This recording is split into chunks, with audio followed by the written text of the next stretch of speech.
I wouldn't have done that, guys. Okay.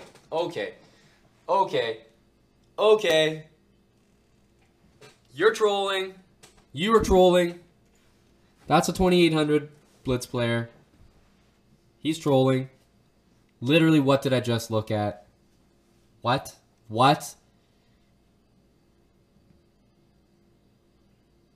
Makes no sense at all.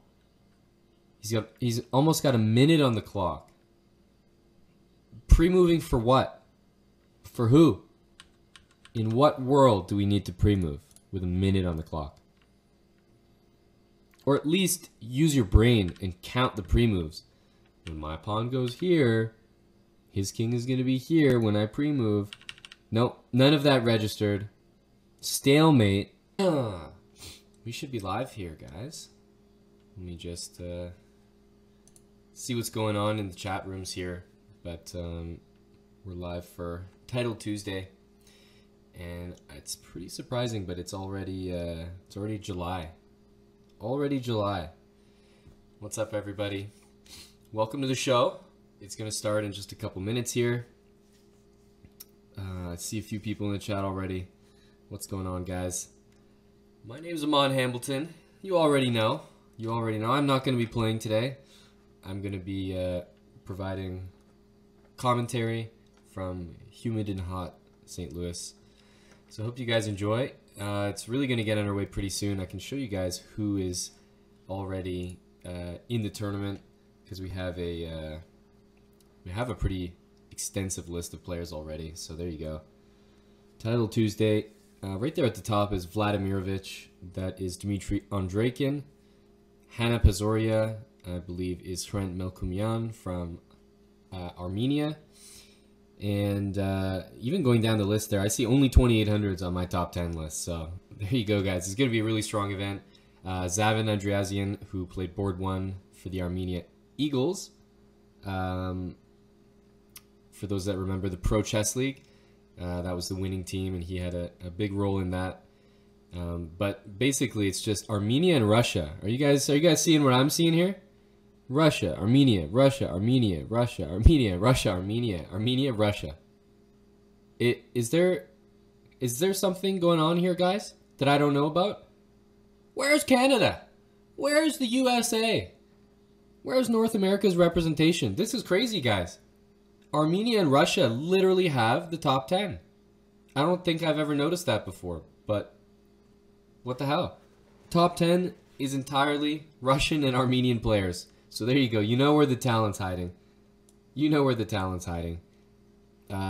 Chessbrah in the chat. Elastic Hold. I'm not in Charlotte anymore. I was there last week doing a chess camp for some kids. Had a lot of fun, but now I'm back in St. Louis. Shout out to Hawaii in the chat.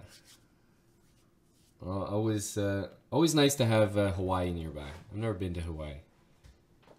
Hello, Aaron. All right. Well, we're set to go, guys. It's going to start in less than a minute here. But this is going to be a lot of fun today. Hope you guys are as excited as I am. I was saying earlier, right when I started the show, I can't believe that it's really already July. It feels crazy. I just celebrated Canada Day. And I know that the 4th of July is coming up, you know, for the Americans. So that's going to be fun. But I actually got to spend Canada Day in the US, and then I'll spend the 4th of July in the US as well. Hello, Variants. Yeah, we have someone playing on the Chessbrah channel. For those that don't know, that'll be National Master Elias Usadik, the Doc. So he's going to be streaming on the Chessbrah channel, and I know a lot of other people are going to be streaming the tournament in general. Check the directory. It's going to be a lot of people there. I think we're just underway here, guys. So there you go. July 3rd. Here we are. Let's take a look. Board 1. Right off the bat. Grandmaster on Grandmaster action. You don't see that very often. Right in round 1. But Vladimirovich here. Are we going to see knight e4? Yes. We are going to see knight e4. Now, I was always under the impression, just in case you guys are curious, that castling is actually a mistake and that you should play knight here. And the reason is that if black plays knight e4 ahead of time, then you can play d5. And you block the bishop and knight from communicating. And after knight c3, you have the really cute move, queen d4. So this is why this line is not so great for black. And it means that if black plays bishop g7, to avoid that, you play queen c2, and suddenly knight e4 is not possible. So I think that's actually a meaningful little bit of information. But the way that it happened, white castled, which is the move you're supposed to omit, and then knight e4 happens. So black sort of gets this nice two bishop setup. And already, did he just blunder a pawn here? It looks like he might have blundered a pawn. Yeah. Knight there. Probably going to see e3. There's hardly a better move. And then takes. You can't take back just yet because the rook is hanging. So maybe that's his idea. I think that's quite possibly his idea. He might have to play rook c8. He might have to play rook c8. So we'll see rook d1 here. We're going to see rook d1. Hallelujah, cat. Hello, hello. Books are nice. Timothy Connolly. I'm just commentating and not playing, guys. Yes, if that wasn't clear. I'm just your host today. I'm your friendly neighborhood host. Not playing, not putting my rating on the line, not risking it. I got my coffee, so cheers, little afternoon espresso shot. The host with the most. So after white takes here, it seems like d5 is going to happen, which is a little concerning, if I'm honest. Whoa, okay. That's not a move that I would have played. Not at all. But it seems as though he really wants to just equalize the position here. He really wants to equalize things. Whew. This is not going to be a very exciting one. He's got to play e5 here. Yeah. He's got to keep some material on the board. You are going to see that when black is the higher rated, the stronger player, he's going to keep the bishops on the board just to, play for something in this position. So probably just rook d2 and rook d1 is honestly the simplest, yeah. Because black has to care about rook d7. That's a bit of an issue. The queen comes to d7 here, so what are we going to see? Maybe, is he going to have to play c5 or not? Probably queen d7, rook c7 he's going to play. And if black can trade queens and get his king to e6, I think he has lots and lots of time to outplay. Any super GMs in this titled Tuesday? It's quite possible. I was showing the standings earlier in the pre-registered list. There's a lot of 2850s, 2900s. I don't know everyone's exact real name, so I can't say necessarily who's a super GM or not, but I'm willing to bet there's some super GMs here. I'm willing to bet that. So this game doesn't look terribly exciting, if I'm honest. I'm gonna keep looking here, guys. I'm gonna keep looking. Oh, just heard a noise. One sec.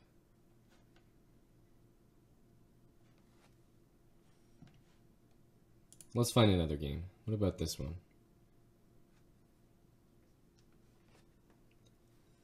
Queen e7. Queen e7. Okay. White's going to play f4. Probably queen e3. This seems good for white. White's obviously the higher rated player here. What's up, guys? If you're just tuning in, this is Title Tuesday for July here. And we're just getting right into things. Basically, first round is a lot of higher rated players outplaying lower rated players, or so they would like to believe. We might see f4 with the threat of f5, although there is bishop c4. There's always bishop c4. Black's position is not bad. I mean, he has the two bishops, but it's really the fact that this knight is going to sink into one of these two squares, and it's not going to be very good. It's not going to be very good. Knight f8, knight e4. Is Eric playing? No, I don't believe Eric's playing. We usually have one person play from the Chessbrah channel every week. And right now I'm playing, I'm commentating on the official channel for Chess.com. and Elias Usyk is playing the tournament. So if you want to see his perspective, it's on our Chessbrah channel. But no, Eric's not playing this week, and neither am I. I'm just watching.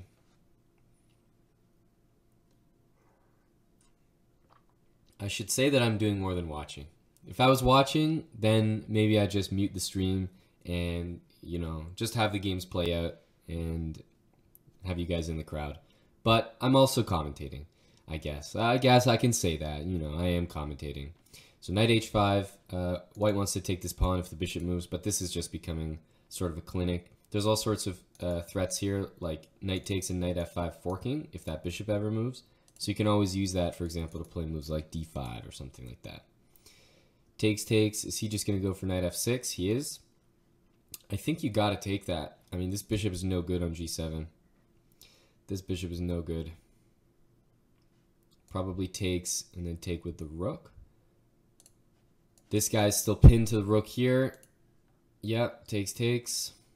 This bishop can come to e4. We're going to see h4 here for sure. Got to be h4. Yeah, this pawn is going to be strong later. Bishop can come to e4. This king can reroute to e3. It's all about improving your pieces, bringing them to the center once you're in the endgame. If this knight goes here, most likely the bishop is going to take for it, I would say. That's what I would say. I don't know. I feel like if I can get a good knight against a bad bishop, I'm going to take it. Like knight d5 would be probably a blunder here. Yeah, so b3, he's going to play probably rook b2. Maybe he doesn't have to play rook b2. He goes rook f2. Rook b4, some counterplay. Some counterplay. This knight looks nice, but it's not... I mean, it's stopping rook b7, but it's not actually attacking anything just at the moment. So I think black is a reasonable position. This bishop supporting pass pawn. Can start to think about picking up that pawn there, and he does. He does do that. How do you get this pawn? That's the question. If you're white here, you're in a bit of a tough situation. You're going to lose your a pawn, and then this a pawn is going to join the b pawn and be two connected pass pawns. So there's a ticking clock here. To me, what does not seem crazy is something like this or this and sacrificing. That seems reasonable. And here's why. Okay, he does it. Rook takes a5. I think he's going to sack. Yes. Okay.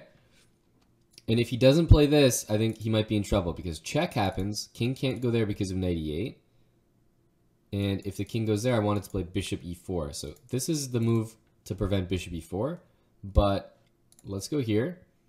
King there. And then either king g1 or maybe still knight e8. I'm not sure. Knight e8 forces the rook to go here. Oh, no, there's rook c8. There's rook c8. So I like king here.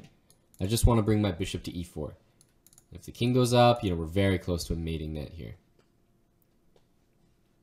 Yeah. So probably king up. No? I guess you can't, huh?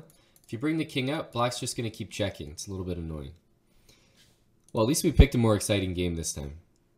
At least we picked a more exciting game.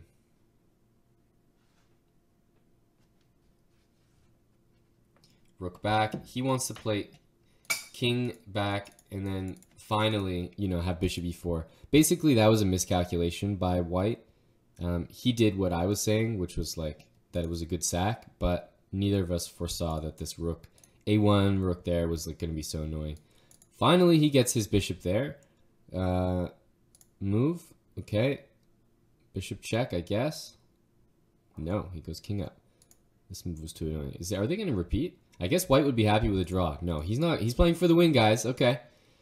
Bishop takes, pawn takes, rook takes. Looks decent. I don't know why not. And do you push the h-pawn here? Kind of run that guy up the board.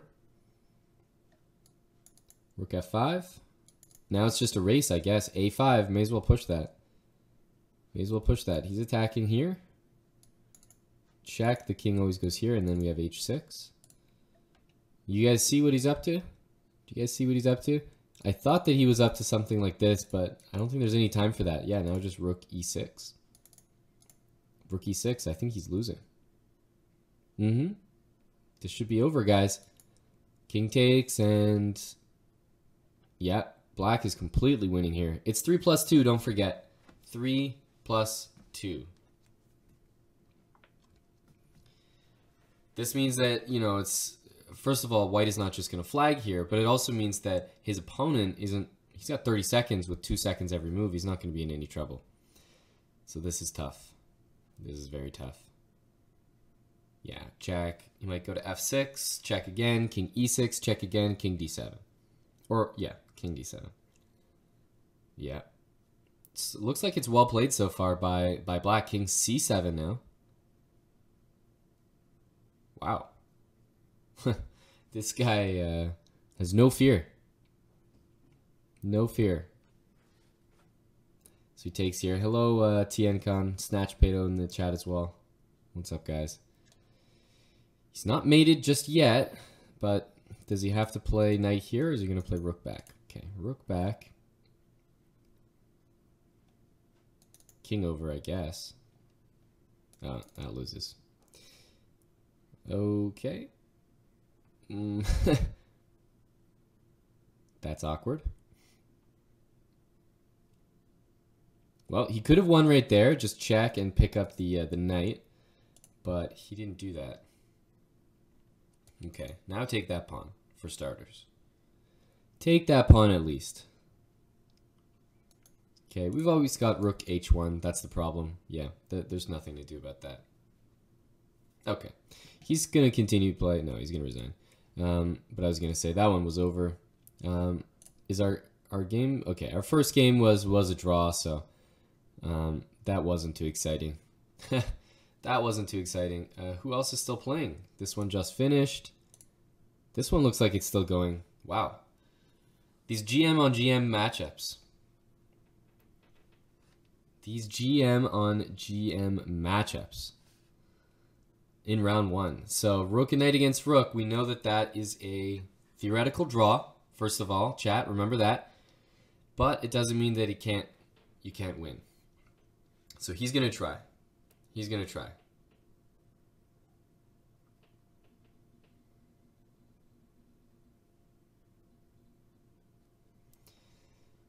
King e4. Is this the last game of the round? I think there's a few more, but we might stick with this one. Ooh, this one's also interesting. Probably winning, I would have to say. But now I'm curious how. Queen f8? Queen d8 doesn't work. He plays king there. What a beast. What a beast. Okay, he's threatening mate. What? No. Oh my goodness. Oh my goodness. It's only round one. You guys gotta let me wake up, get into it. You can't be blundering checkmates in just round one. Ah, this is gonna be a long stream, guys. I can already feel it. You got people blundering mates in one. Yikes.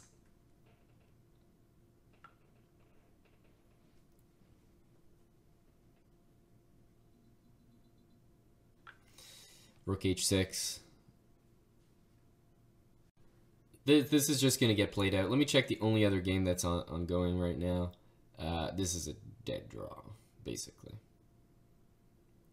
So he's going to play king d7, I assume, or no? But yeah, the thing is, like, you can lose a lot of pawns here and it's still a draw. So I think this one is going to be a draw. I think the other one is also going to be a draw. But okay, this one's dead. This one's dead. Let's go for this. This is the last game ongoing for round one. I'm about to finish my coffee, so...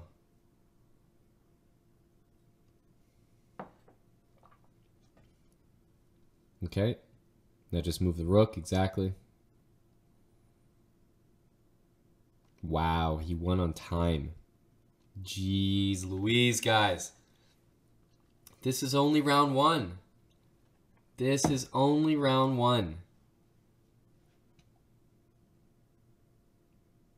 Holy smokes.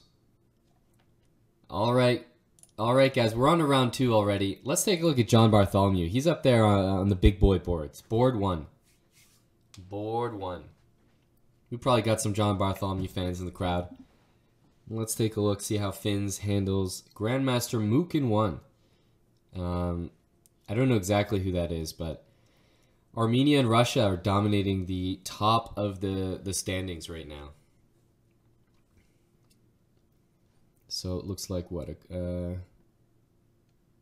King's, no, not a King's Indian, a Grunfeld. The moves are coming in a little bit slow for me. I'm going to jump to another game here. Where are the moves? I only have these many moves. There we go. Does this look right? The moves aren't showing up. That's weird. They're like not updating. So anyway, let's look at this game for a sec.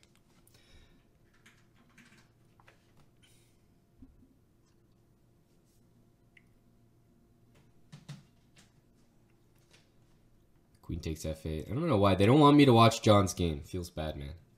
Is rook versus rook knight drawn? Absolutely. Now, is it going to be drawn every time? Not necessarily. Yeah, I don't know why this one doesn't seem to like to update for me. Bishop e2. Feels bad. Just trying to give John my support here as an unbiased commentator.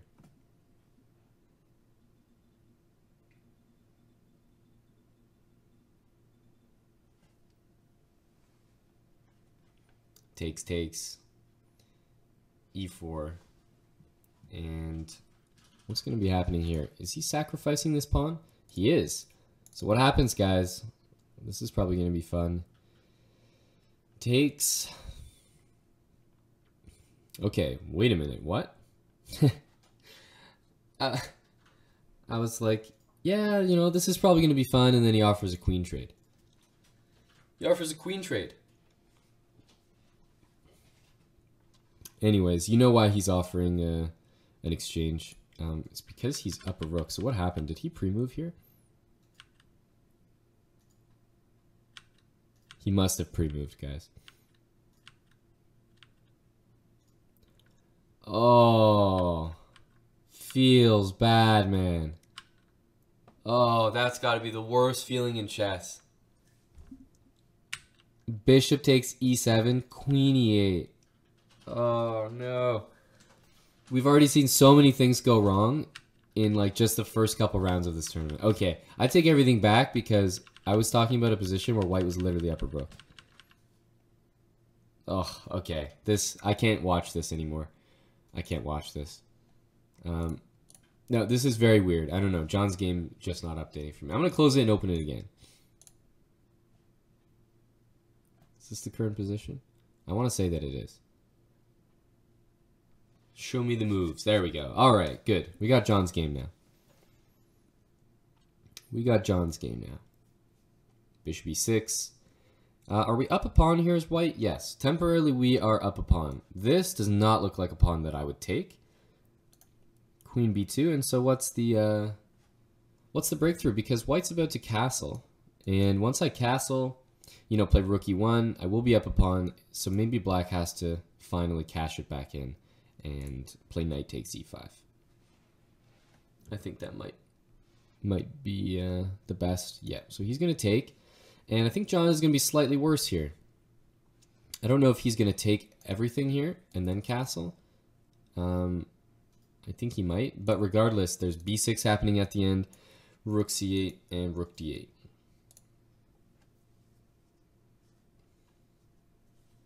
That's what it looks like to me. Yeah, so he's going to take everything, castle, b6. Now rook c8 puts pressure on this pawn, and it's going to be all about these pawns here. This is a pretty serious strategic edge for black here, just because this bishop's on a great diagonal. This rook can post up on c5, where it just watches this pawn. It stops a4, a5. Probably going to see black doubling the rooks on the c file, but it's all about that. It's all about that. So John's going for, he might even play a5. No, he's going to defend that. Rook c5, that's what I would play. Stops a5. He just goes for rook d8. I mean, a5 right now does lose a pawn, but sometimes it's worth it to, you know, sort of get that pawn over there. I still like the move rook c5. The other option is something like h5, but okay, finally does rook c5. I like that.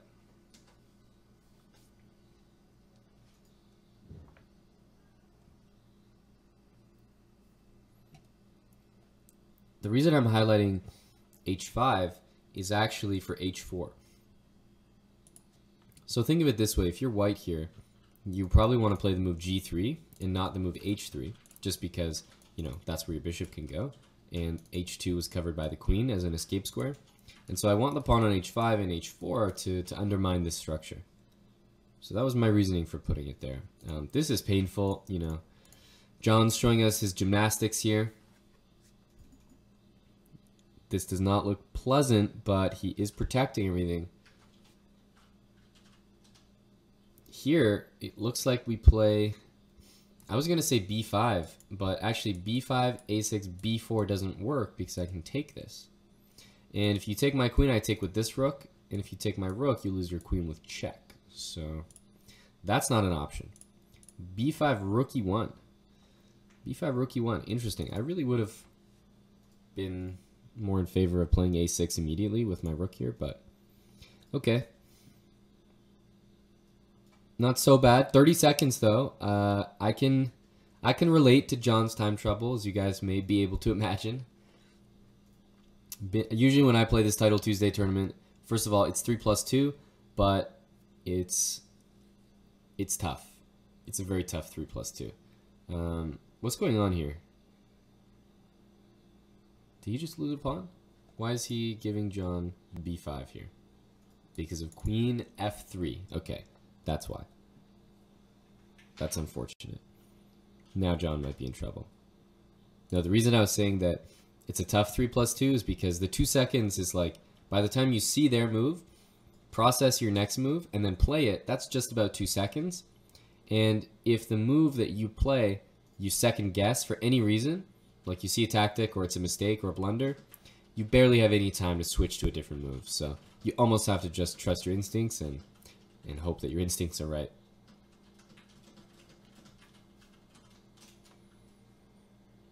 Okay, so what happens here? I think he could have just played b2. That would have arguably been better, but no, this is pretty simple. That's too bad. That's too bad there. That was a nice game though by Black. Not only a time advantage, but just a small positional edge as well with this tough pawn structure. You had to put the queen on a1, rook on a3, you know. Not ideal. Not ideal, that's for sure. Let's check out the game of Firouzja. Because Firouzja here is, you guys know, he's a very active player on Chess.com nowadays. And he is in a match right now with Mishra Swyams from India. Rook e3. This looks pretty balanced so far. Honestly, white is winning with the e-pawn, it seems, as long as he doesn't get mated, and the only idea is something like that. I would play e6. Wait, lose your queen. That's really annoying then. Oh man, does he have to play queen h4? Oh, that's really unfortunate.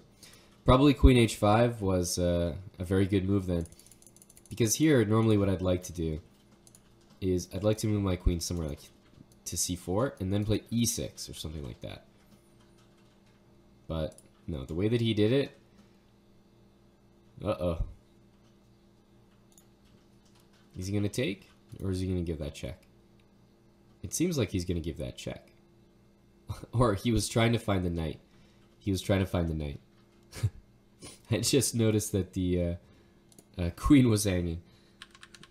So he was sitting in this position and he was like, man, I can promote to a queen. First of all, you can promote to a queen because if you take here, just queen f2 check. But it looks like he was going in his settings and trying to promote to a knight. So pro tip, if you guys are ever trying to promote, when the pawn gets to the end of the board, like right here, let me try to show you guys what I mean. So first of all, when I promote here, I can choose what to promote to. And so obviously in your settings, you'd have like auto queen that you can switch on. But if you hold the alt key when you're promoting, then you don't have to go into your settings. You can just change it on the fly. So you hold the alt key as you make your move, and then it lets you choose what piece you want. Which is nice when you have like, let's say a few seconds, and you have to move right away, for example. So use the alt key. Use the alt key. And if you're gonna switch auto promote off for one move in a game, always remember to turn it back on in the next game. I can't tell you how many games I'm trying to promote, and I lose on time as a result because the last game I had to switch auto queen on or off or whatever. This game finally went in White's favor. By the way, this was the game where White was up an entire rook between two grandmasters, so that's a little that's a little slow on the conversion. Is this a win? No, it's not a win, unfortunately. So White just leaves his bishop here. In fact, he can even lose this pawn as well. I would say the simplest is leave the king here and just shuffle like that. You can even give up that pawn. It really doesn't matter. But yeah, unfortunately, this is a draw for Black, who is probably hoping to win. But no, I don't see any way that Black can win this. No. Okay, so this one's a draw. What else do we still have ongoing? Joppy 2. For those that remember him, that's Jordan Van Forest, who played on the Montreal Pro Chess team. Now that's almost like an ancient phrase nowadays. It's like talking about a really old basketball star, you know, from the 80s. Like, yeah, you guys remember Michael Jordan? Used to be good. You guys remember Kareem Abdul-Jabbar? You remember the Montreal Chessbrahs back in the day? You know, they had a few accolades to their name. Nowadays, they're just a dusty jersey on a bleacher. But he used to play for that team. Joppy 2, Jordan from the Netherlands. Very young grandmaster, very talented. We're just going to see rook here. And, oops, king up and promote. There you go. That's very easy technique for a grandmaster. So there we go. He was a legend. Yeah, he was. He played really fast, and he scored a lot of wins for us. Very, very helpful. Okay, let's keep going. Got a lot of GM on GM matchups. Trying to find someone that we haven't taken a look at yet. Let's take a look at Zavin Andreikin, because not only is he a really fun Blitz player to watch, but he's won this Title Tuesday tournament before. I think maybe even the last time that I commentated. He won the first 7 games in a row, and then after that, I think he just drew his way to victory. He just draw, and I think he tied for first or came first. Something like that. But he's always near the very top of these tournaments, so really, really good Blitz player. He's playing, I believe, I can never remember his name, but something like Purya from Iran. I believe he's on the national team, so I assume that he'll probably be playing in Georgia in September.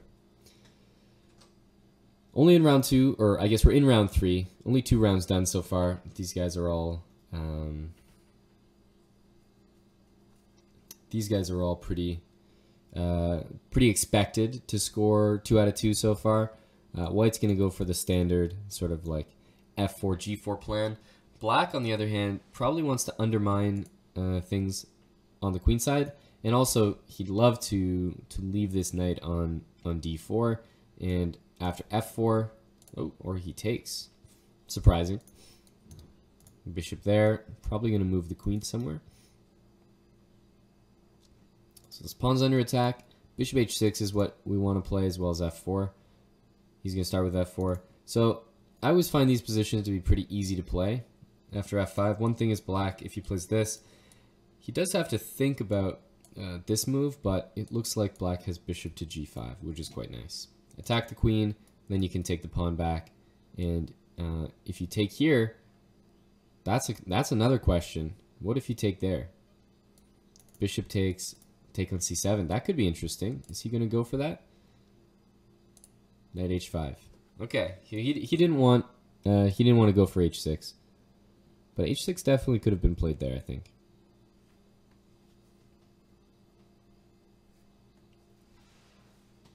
He's not going to play in the Olympiad? Really? That's interesting. Well, Iran has so many strong players nowadays. It's really hard to choose a team. Really hard to choose a team. So bishop h4, takes, f5, rook e1, b3. Black's getting the counterplay, but he's also sacking a few pawns on the way, unless he spends the time to collect them.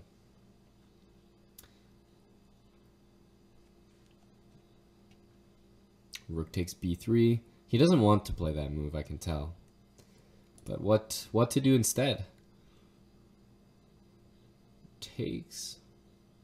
So if bishop takes, definitely bishop takes h3 was in the cards. And if pawn takes, then he would like to take here. And, you know, he would be able to support that pass pawn a little bit better. So he takes with the rook. If bishop b7, there's rook e7, which is why he starts with knight there. So now it's like you'd expect him to take, but what happens if he takes? Here, probably here, and check. Winning the full rook, so that's something to watch out for there. Bishop f5, knight f3. He wants to take this. Knight g5 to e6 or e4 is also pretty tempting. But if he takes here now, I think he's saying that he has, what, one of these moves? I don't get it. No, rook d3, excuse me. Yeah, because if knight takes, queen b6, there's always bishop f2, but here there was rook takes d3. So he guards the pawn. I think queen b6 is, you know, this type of plan of just ganging up on this pawn is definitely a good one. White might want to put his king on h2. Wow, I don't think I could have predicted that. I don't think I could have predicted that, guys. Well, it looks like he really did not like, let's say, for example, here. He must not have liked this with the knight coming here. I can't think of any other reason to give up that light squared bishop like that. Oof, that's a tough move to make. That's a tough move to make. So rook takes b2 is a forcing move.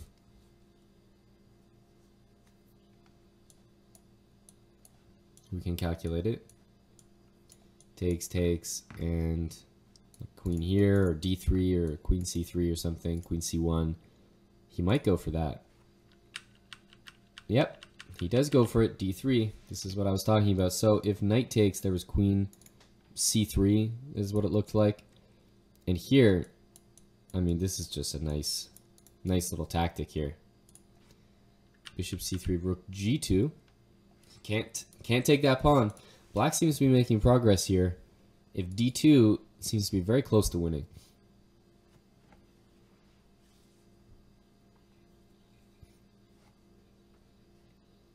So e4.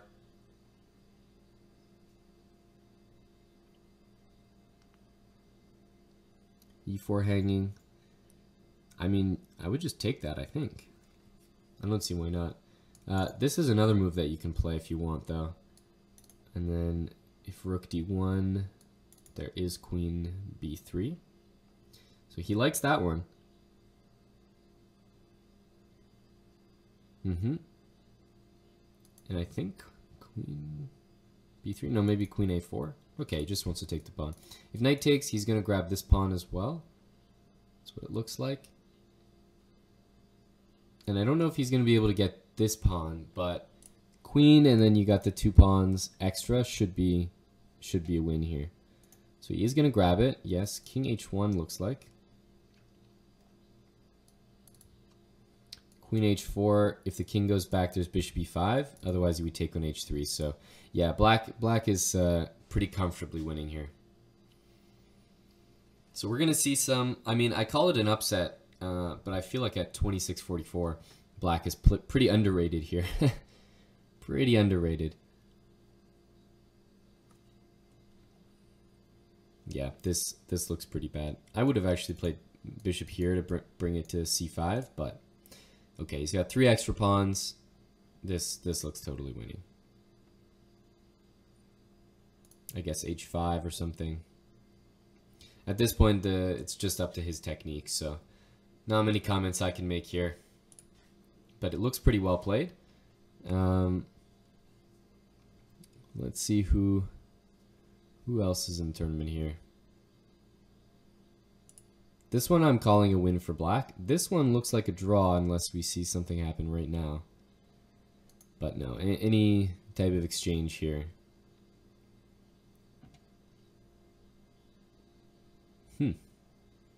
What's the easiest way to draw here? it might have been f6, ironically. Sometimes, like, you can find these weird ways to draw, like knight d7, f6, so I'm attacking the rook.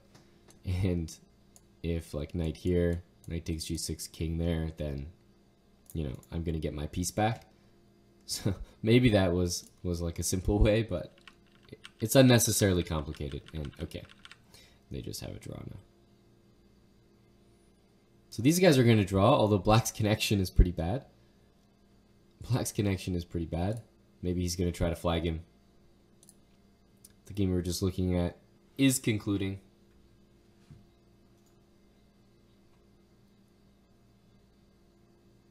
It's so clinical. This is just watching a surgeon at work. Rook g2 can't be played. You have to play king there. If rook g2, he would have probably played king there. I mean, I guess you could just bring the king up, play g5. Gotta be careful you don't repeat too many times here.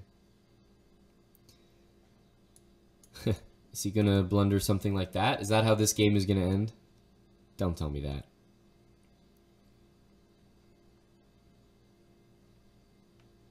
Okay. It's gotta be rook there. I guess you couldn't use the other rook. Okay, queen f4, king g1, not g2, so you don't drop the piece. He's gonna take it, huh? Winning for sure, but I feel like these rooks can be a little bit tricky. But once these pawns start rolling, should be good enough.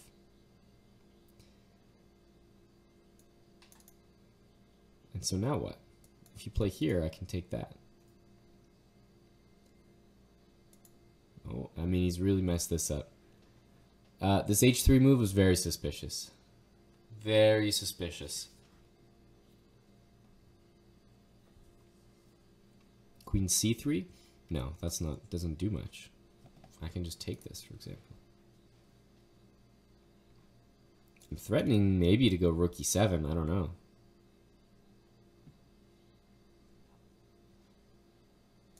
Okay, rook here, I guess. g4.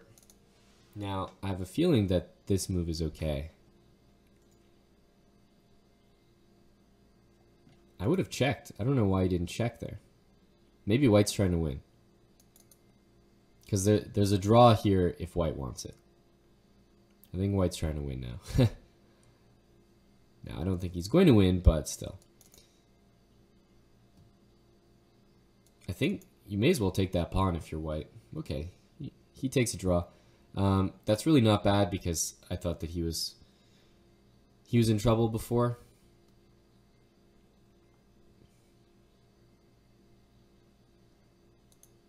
King a7? I guess it doesn't matter. There's king c6 there. But yeah, this will be a draw.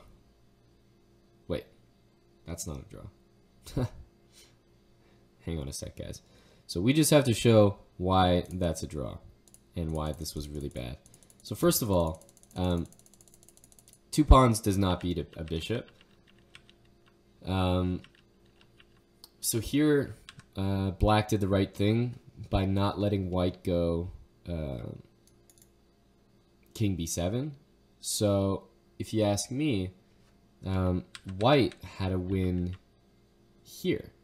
So if you're white to play here, what you should do is you should play this move. So you play this move, and the reason you do this first is so that you can move your c-pawn. And so if black attacks, whatever goes back, it doesn't matter. As long as you have the c-pawn threatening to go here, black has to put the bishop here. And as soon as you defend that, whatever, it just happens anyway. So that's winning for white. But what happened in the game was b6, which is not good.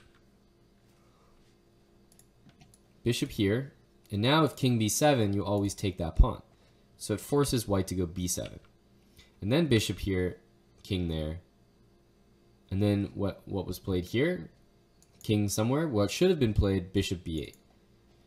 So if you play bishop b8, it means that white can't go there. Maybe if you try c6, black just goes here and stops you from playing c7, and that's just a draw right there. What he did was he played king d7, I think.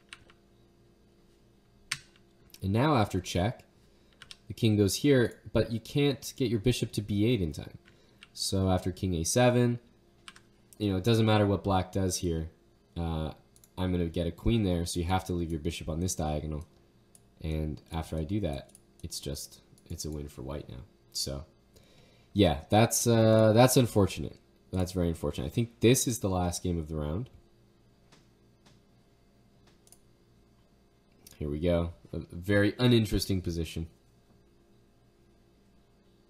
But white is trying and trying. This Ahmadzada 13 from Azerbaijan, he's been the subject of the final game of the round many times so far.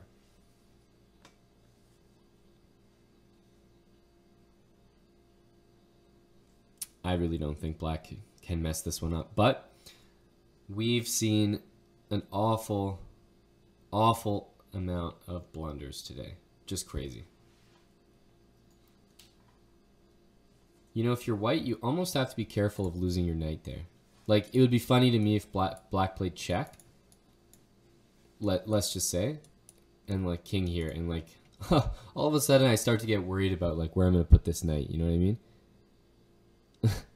If white lost his knight there and then lost the game, I think that would be pretty funny. Okay, they had a draw. They had a draw. All right, that was round 3, guys. I'll show you the standings after the next round. We still have just so many people with perfect scores, so it doesn't make much sense to show you the standings. There's still a lot of people near the top, but as it starts to thin out, I'll let you know the exact standings, how people are doing. So let's take a look here. Who's playing near the top that we haven't taken a look at yet? Penguin. How about that? 2.5 points out of 3. We're in round 4 right now. So let's take a look at Andrew Tang.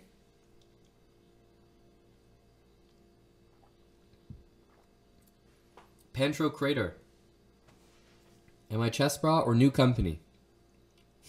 I am Chessbrah. Not new company. I am Chessbrah doing commentary on Chess.com's Twitch. So, one company working for another company, basically. To simplify that.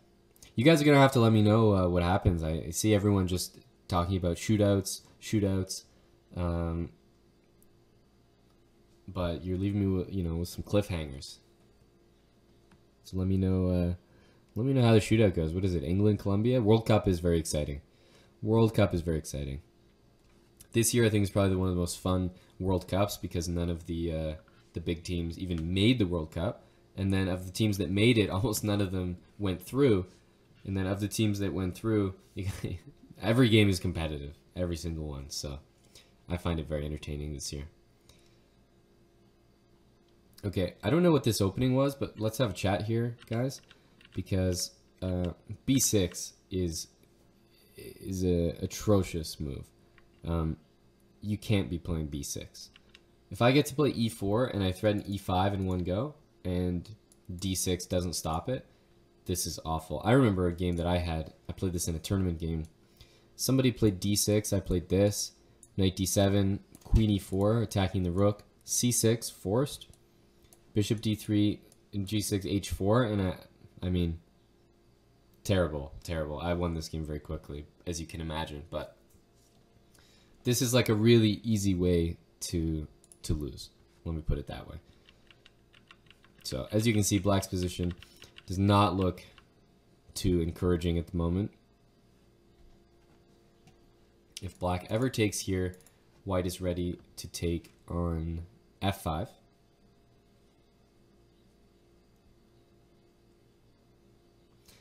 Halvard, I'm definitely talking about the Netherlands, but, there are other big teams that didn't even make it, like Italy, for example.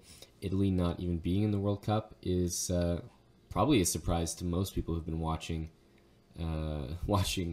soccer or football, in the last couple years or last couple World Cups. Not seeing Italy there is a big deal.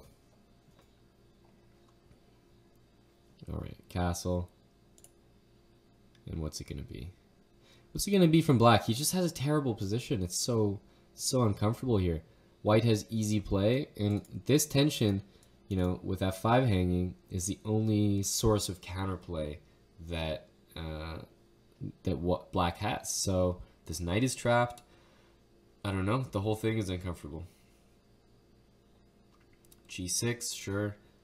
Probably what? Like queen a4 here. And okay, maybe now we have to worry about that. So if e takes d5 is a threat here, does rook d1 take care of that or no?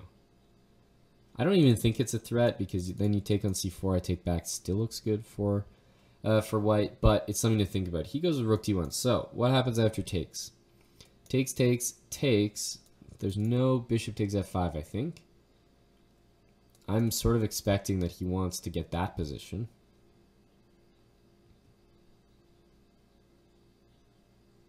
Yeah, that seems to make sense to me. If you take and the bishop takes, then there's always bishop takes f3, which you might not want to allow. So it seems like white has a move that he can make here for free. Maybe like queen e2 or something. Maybe like queen e2. So bishop e2. He wants this position. He wants takes.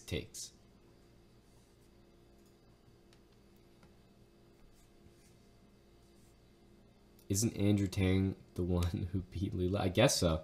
I know he's been playing that engine all the time. I guess he lost the match, but he won like one game. I wasn't following too much.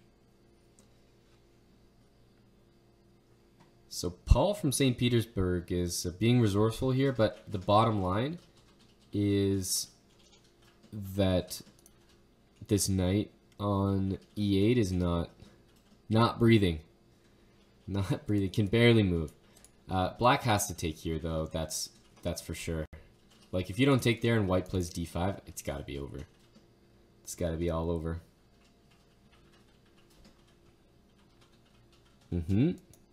Takes, and then queen e7, and then rook f7, there's bishop d5.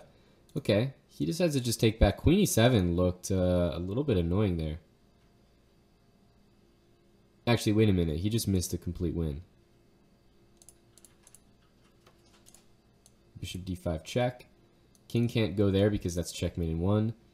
Rook f7 obviously loses, and king there, there's queen check, and the king has to go there, and then you just take the rook. So, yeah, he just missed a win there, did Andrew. Bishop d5 check he had to play, but he took the pawn. The guy got in d6. And don't get me wrong, Andrew has a good position, but that knight's going to get to f6 all of a sudden. You know, he has to work a lot harder for this win. Because it was definitely possible there to just win the game with bishop d5 check. So, rook b7 is the idea. That looks very strong. King is going to have to come here, it looks like. That stops queen to e3 check. But a really simple way to play it seems to be like almost rook b7 and just take that. Take that pawn on a7.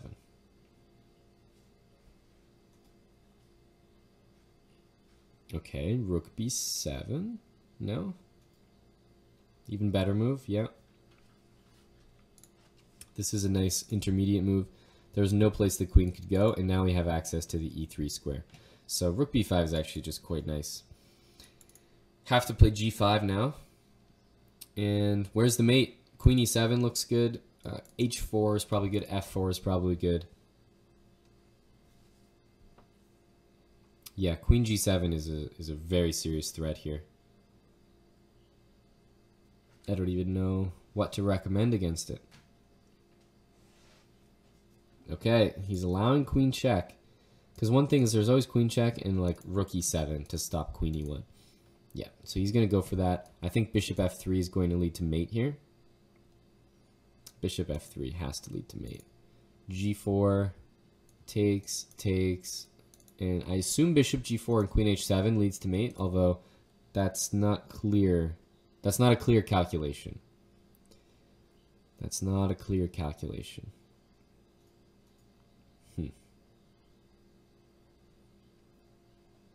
If takes, he wants to do what?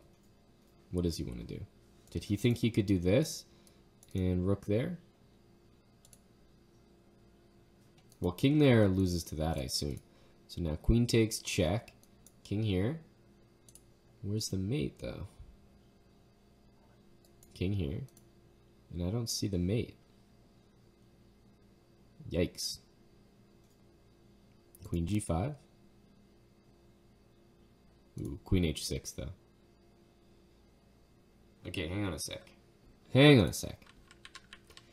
Rook e4. What about queen here? So if queen here now, have to play queen here. Queen there, there. Maybe that's it. No, you get mated. You get mated. So what are we supposed to do? So we could, no, we can't take here because that's check. Can't take there because that's check. I don't know why he didn't play queen g5. That's crazy to me.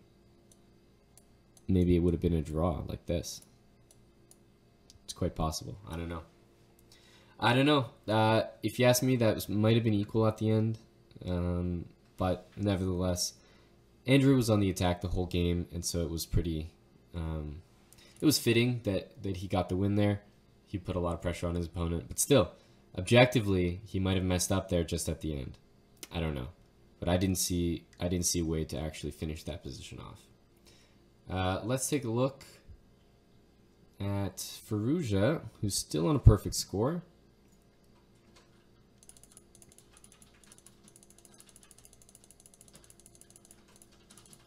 Still on a perfect score, and also has a really, really nice position. He's going to play h4. If he plays h4, my guess about what white is going to do is that he might play the move g4. That's what I think. Now it's a little bit harder. Okay, he's just going to take. Takes.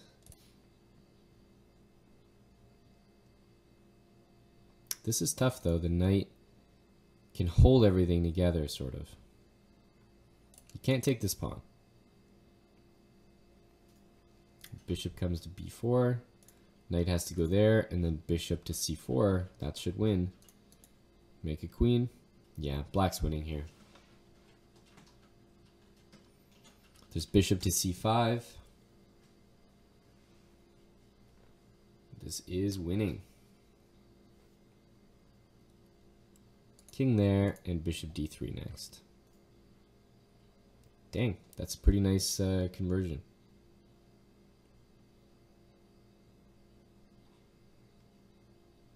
Maybe we'll see a two-bishop checkmate here for you guys to learn from. I'm hoping that he's showing it. Please show it. No, why are you taking the pawn? I wouldn't have done that, guys. Okay.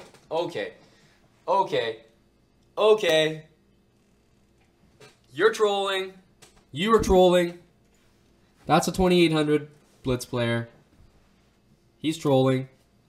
Literally, what did I just look at? What?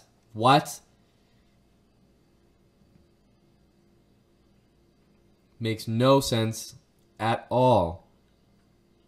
He's almost got a minute on the clock. Pre-moving for what? For who? In what world do we need to pre-move with a minute on the clock? Or at least use your brain and count the pre-moves. When my pawn goes here, his king is going to be here when I pre-move. Nope, none of that registered. Stalemate. Just no words. So first of all, I'm already upset because when you have the two bishops and you have a minute on the clock and your opponent's not resigning, I think it's pretty clear. You got to demonstrate the two bishop checkmate. I mean, that's customary. That should be, you know, like an absolute must. And so here, if we had to demonstrate it, pretend that these pawns aren't on the board. Because with two bishops, it's pretty easy to get your opponent to the side of the board. So king b4 is fine, king b1. But hey, why don't we go with king here? Now the white king is going to have to go here. And when you have the two bishops, at some point, you can't push them further back. So once you've done your job and you've pushed them from the center of the board to the edge of the board, your next job is to push him from the edge of the board to the corner of the board. So you pick a corner and you start pushing him there. So I'm going to play bishop here. His king is going to go here. And then I'm going to play bishop here. And you see how like one by one I'm forcing him to the corner. Now that he's in the corner, I'm not going to do a Fallujah and play bishop d3. I'm just going to make one waiting move. Bishop here, let's say. He's going to go back, and now I can just do it with checks, check, and checkmate. That could be a learning experience for the good people of Twitch. But instead, he elected to stalemate his opponent, which is just incredible. That feels really bad. I don't know. There's no explanation for a mistake like that.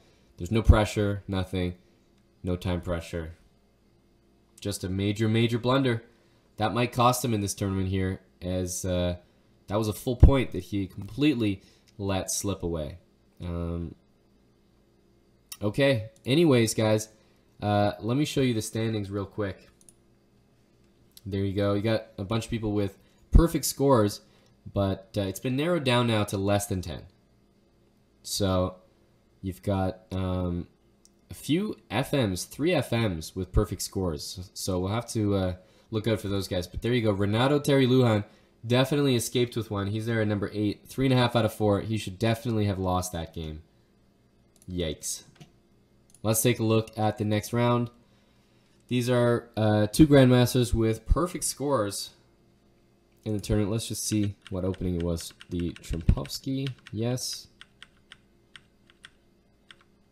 This always is like a funny situation where black has 2 bishops and, both of the knights have sort of been taken with the G and B pawns. And so black says, I'm not castling, I'm just using both my rooks and open files. So white's up what? How many pawns here? 2 pawns, it looks like. But black has all of the play. He has the bishops. Bishop c8 is quite a nice move. I like this. Not to b6, but rather bishop a6 is the threat. So I assume we'll see bishop a6 here. So here's the thing. If you play a move like bishop a6, okay, I think he has to play rook d1. But if you don't play rook d1, bishop takes e2 should be a winning move. The reason that it's not a winning move here is because... So here, basically, you would win a piece because of the pin. No matter what you take back with, you win a piece. But white's got this move ready, rook there, and then rook takes. So white would probably take here. If black takes here, there's rook check and queen check, winning the rook. So that's nice. That's nice. I think that's what he's just calculating right now. I think that's what he's calculating. So Mukin whipped that move out in no time, guys. That was pretty impressive.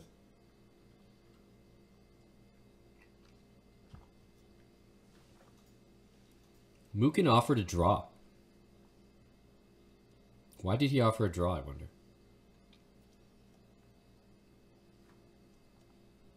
The other thing that... Okay, so black declined the draw and played this. So if I take here, bishop takes, check, king e7, and then rook b7. I don't understand. Isn't white just winning? Hello? Isn't white just winning? So hang on a sec. Hang on a sec. Now white just takes this and he's completely winning. So white plays the... and he resigns. Okay. What am I looking at? So in this position, white plays this and white offers a draw. White offers a draw.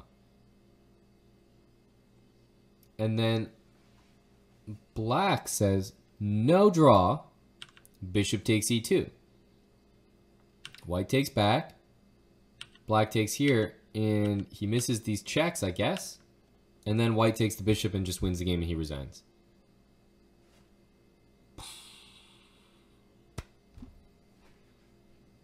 I don't know what kind of Title Tuesday we're watching right now, but I have...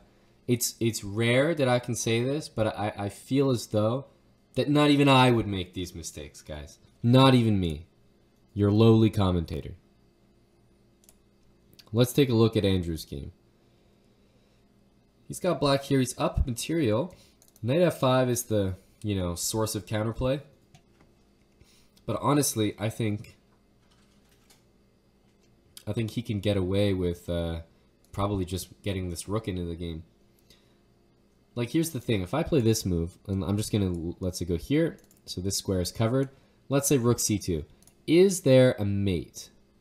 If you check me, I go here. Check me, I go king f8. Nothing. Check me, here, nothing. So that's what I would do if I was black. He goes rook d8. So he's stopping knight f5. But I was just saying, even the most direct here and here, I don't see any threats for white against the black king. England just won on penalties. Who are they playing? Colombia? England winning on penalties. A lot of games have been either low scoring or evenly matched. So it's like 0-0 or 1-1. I saw a pretty nice comeback by Belgium yesterday against Japan. It was like 2-0 Japan to 3-2 Belgium. Yikes. Yikes. Okay, just play rook g2 and give a checkmate. There we go. For those that don't know, the classic checkmate maneuver. King there will get mated eventually the same way with rook there and rook there. But king here, and whenever you have a bishop or a pawn defending this square, then the two rooks on the 7th always gives checkmate because this rook is protected. And you just do this classic technique. So, let's keep going. Who else can we spectate here? Where's Dr. Usovic? That's what I'm looking for. Where's Dr. Usovic? Where's Hammer? I haven't seen Hammer's name anywhere near the top. There he is. He's got 2 points. Okay, so rough start for him. Rough start, and it looks like he's in a position now, though, after rook takes e5, where he can win. Yeah, he's going to maintain 2 pawns extra here. Rook g1. 2 extra pawns. That seems a little unnecessary. Rook g4, but okay. Weird. Seems highly unnecessary what he just did, but maybe it's good. I don't know. So let's say knight e5. And then knight e7, king h7. This move is okay, not great. I was more interested in king h7. King h7 looked much more difficult to face. Now black really will sort of like keep his extra pawns, I think. King g5. Okay, knight back. Okay, he's doing the wrong things here. He's definitely doing the wrong things. Yeah, now the king gets to f5 and this is just over. So, I mean, like, if you have the person repeating the moves, here's the thing. If you have this position and you're white and you're down 2 pawns, you have this position. You go here, or sorry, he goes here. You go here, he goes back. Why are we trying to reinvent the wheel here with knight check? Like, what are we trying to accomplish? And of course, black ends up winning. But you guys know what I mean. It's like you have a position and then it gets repeated. And then it's like, well, just go back. Like, what are we doing? Just go back and let him, make a different move to try to win.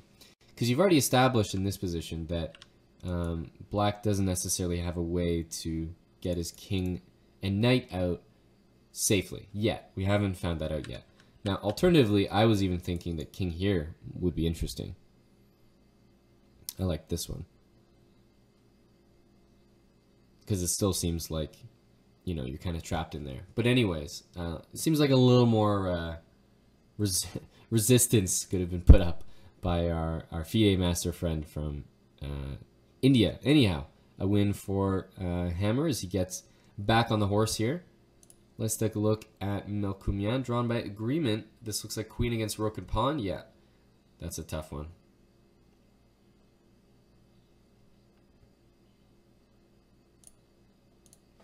Okay, wait a minute. Wait, what? Does he not know how to win this? Sorry, I thought that I didn't realize that they were in this position. Guys, if you have the pawn... See, what is Title Tuesday, guys? It's actually just an excuse for me to give you guys endgame lessons. Here's an endgame lesson.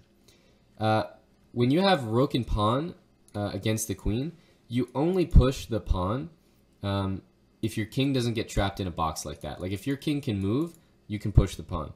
However, he pushed the pawn here, and now I'm going to show you exactly why it's completely losing. Black gives a check. Here's our issue. Rook there, and by the way, I haven't even changed the moves of the game. I'm completely following the moves of the game right now, so this could have happened. Queen f6 check.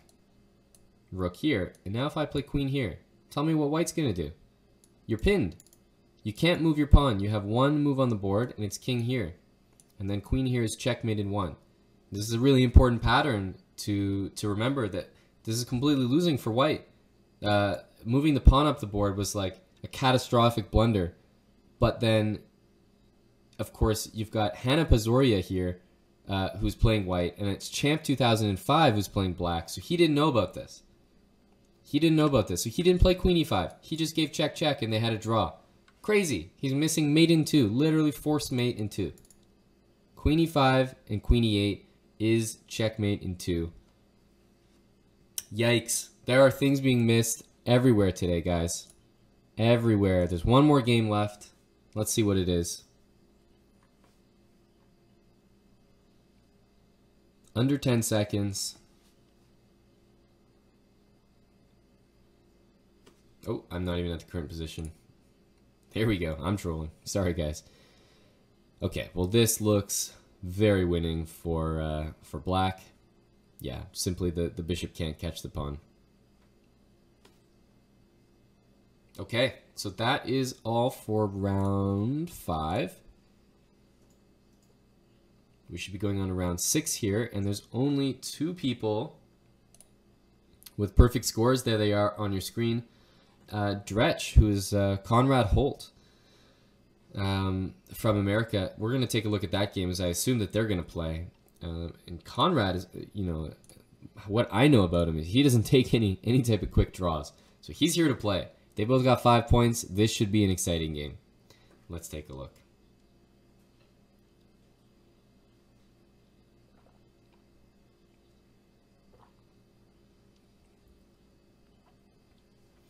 Thanks, Aman. Yesterday with my brother, we were in that position. Now I know how to beat him from that position. Thanks, buddy. It's nice to know that you were in the exact position that occurred in Title Tuesday on Chess.com. It's almost like too perfect. So you can go and beat your brother now that you know exactly how to win queen against rook and pawn. Very important. Good luck. Power to you. What juice do I have? I just have straight OJ. Just the classic right here, guys. Nothing special. So what I'd like you guys to do is go back in the video to when I said that I know Conrad Holt, you know, this guy's here to play, you know, this guy doesn't take quick draws, and I'd like you to clip that and put it right next to this result right here.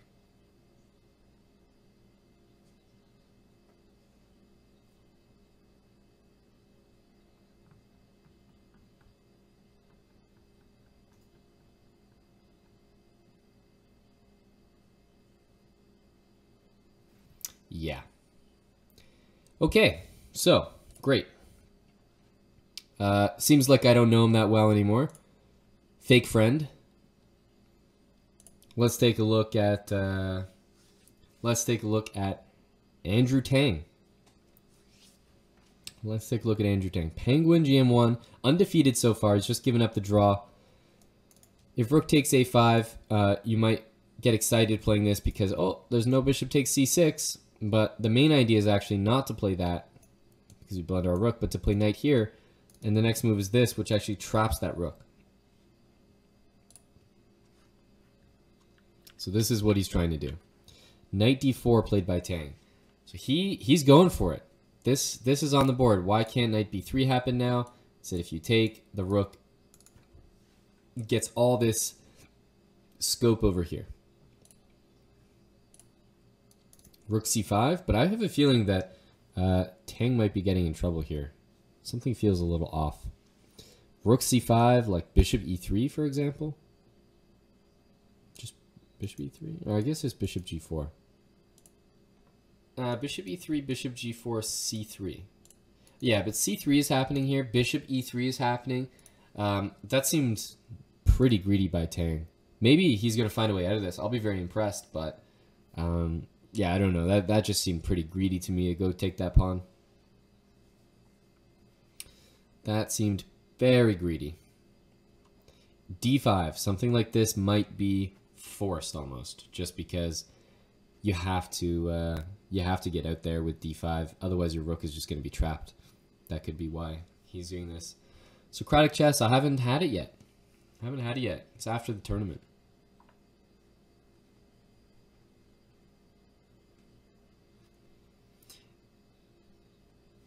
After the tournament.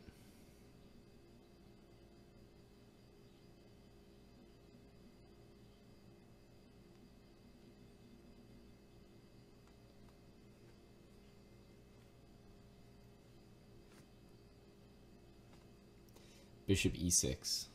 All right, Socratic chess. Just confirmed it for you right there, my guy. Just you're keeping me honest, so I had to go check on the situation.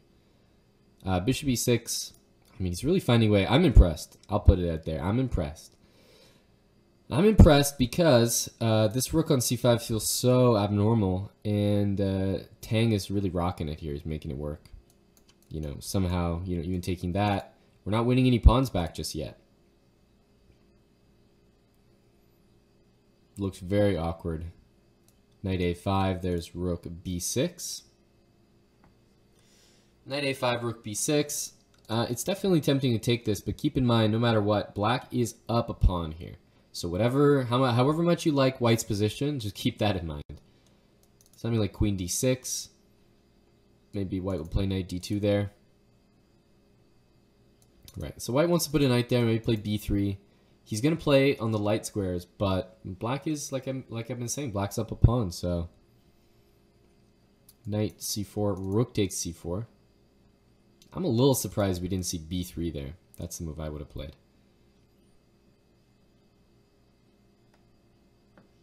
Okay. Bishop e7 holds this pawn, and then the other two pieces hold that pawn. Yep. The bishop e7 was also important because it makes way for f5, which is something he might want to play. This pawn is weak, but you know, if you gang up on it, then knight c4 happens. Knight e4, bishop d4, rook takes b4 is the issue. So he's just going to go back and get ready to play f5, I think. Okay, 15 seconds here for Tang. Knight back, bishop back, I assume. No, he's going for it this time.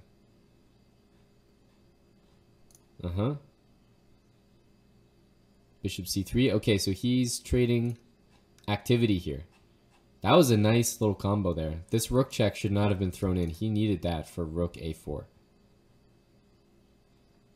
I don't think that was like this rook check was bad, but now that I'm thinking about it, when you look at this position, these rooks are going to be forked. So he's either going to lose the exchange or he's going to have to check, and then he loses his queen. All right, this is the position. He's got to give up the queen for the rook and the piece, but c2 falls as well, which is the issue, which is why it's so good for Andrew. Queen g4. Now f4, f3 can happen. f4, f3 probably leads directly to mate, almost. Yeah, that one looks pretty strong. Okay, so back, and now you play this so you don't allow knight e3. f3 is impossible. Meanwhile, f3 by black is a serious threat. Maybe knight h2 has to be played. Wow, he goes there. Okay, I see what he's up to. Rook c1 threatens checkmate in 2.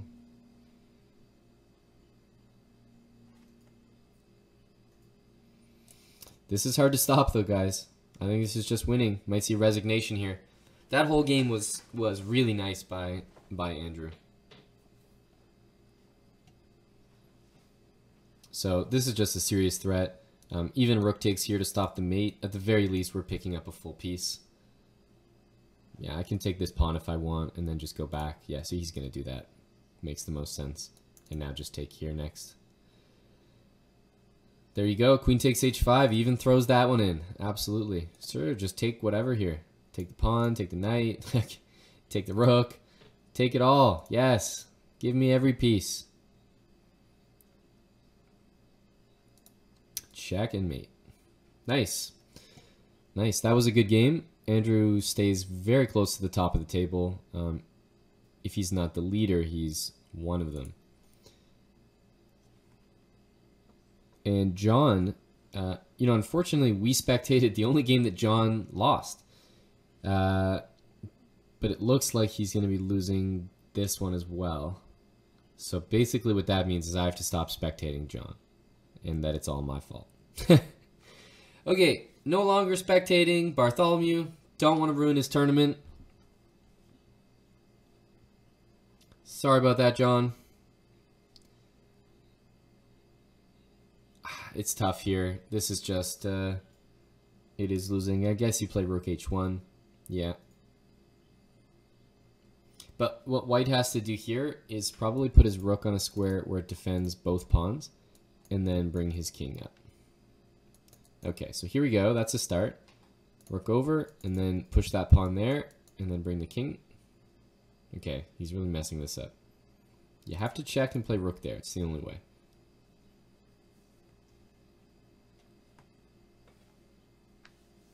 Rook h6. Gotta play rook there, yeah. And so as white, what you do here is you basically zigzag over to your rook, to one of those squares where it's safe. And then when this gets attacked, you push it. There we go. And this should be the winning technique for white. Okay, so now just push that pawn. Or move the king, doesn't matter. This wasn't ideal, actually. I don't know what he's doing here.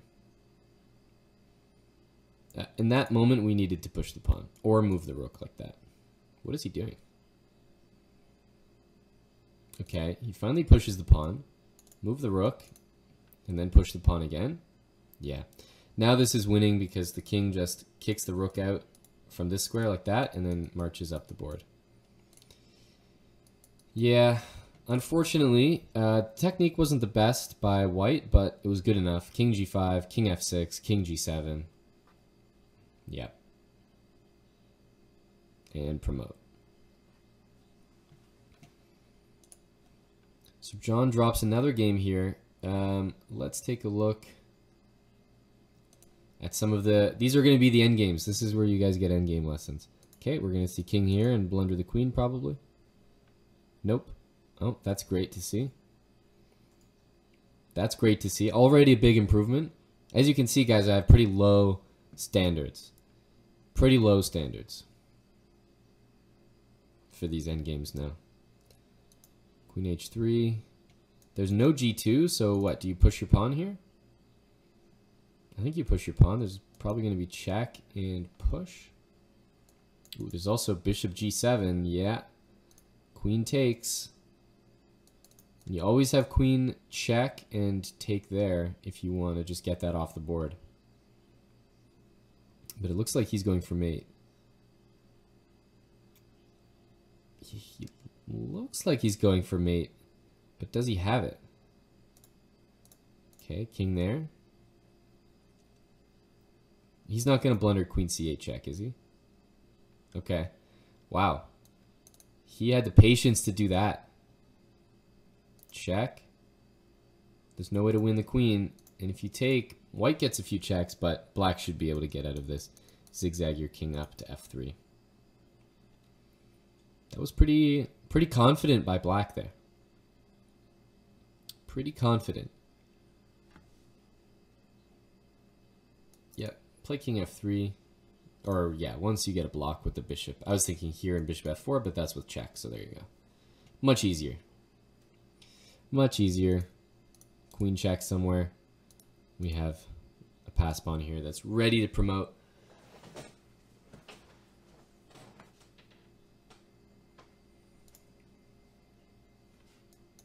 King here.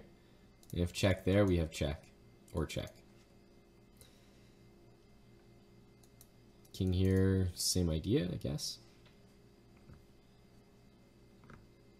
There's always going to be a way for this king to escape the checks. You just have to find it.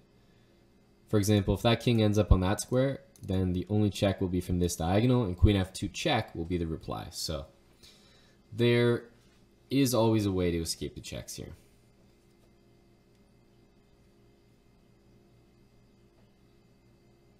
Oh no, don't tell me he plays this and blunders checkmate.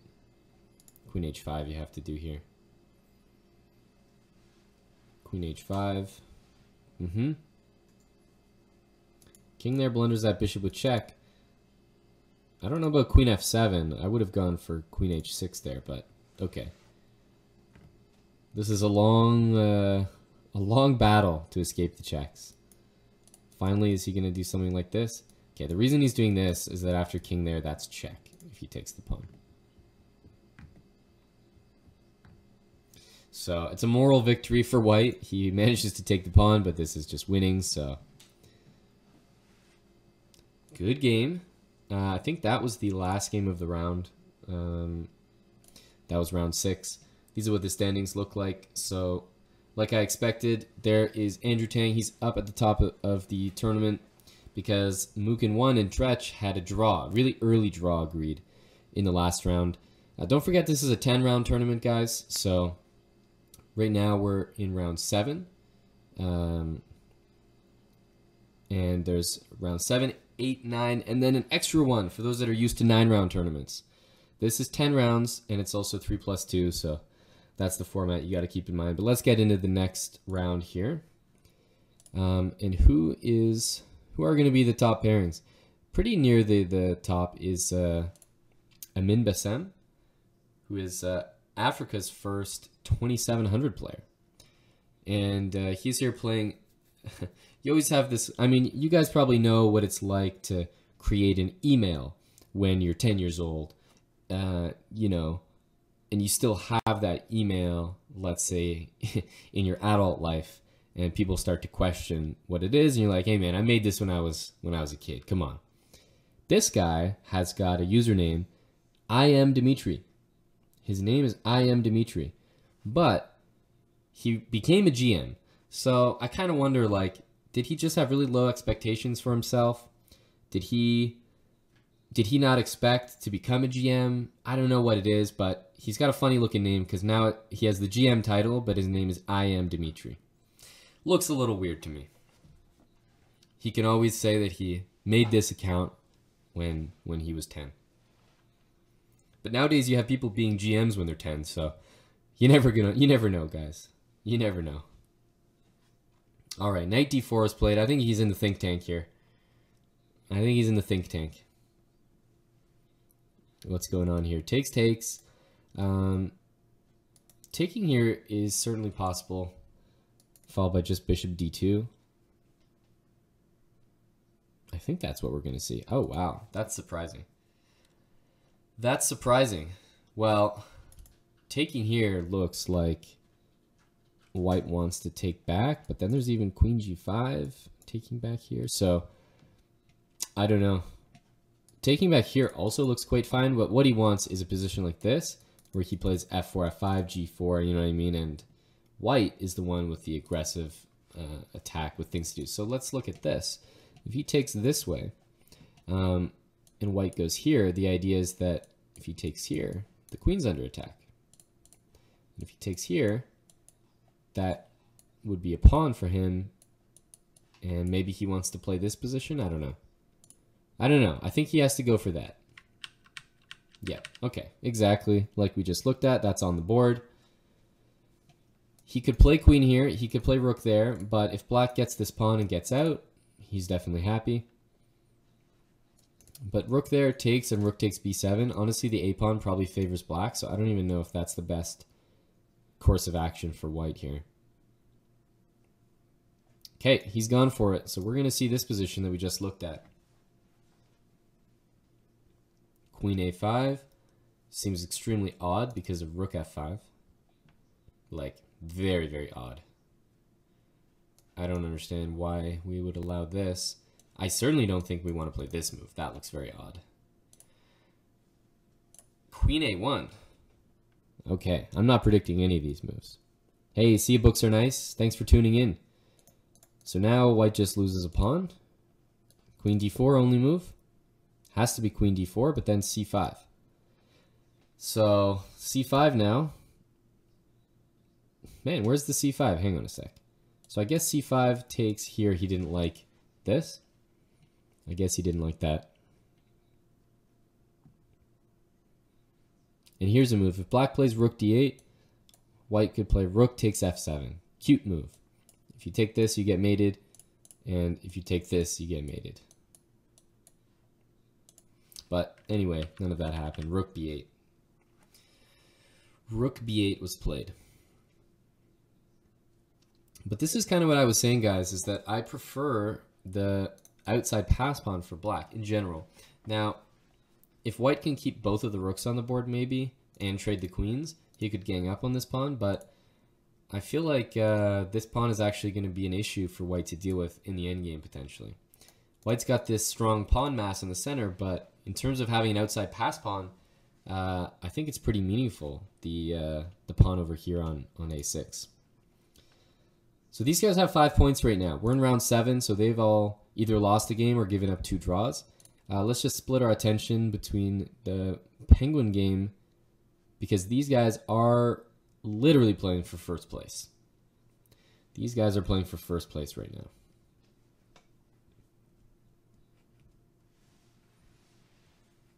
What's the material here? Is black up 1 pawn? Looks like black's up 1 pawn. However, this knight has a good square here. Although, yeah, no, black is considerably better here. b6 will probably see the rooks try to double. Rook c4. Looks like the best move. Covers the e4 square. It's on a square that's protected.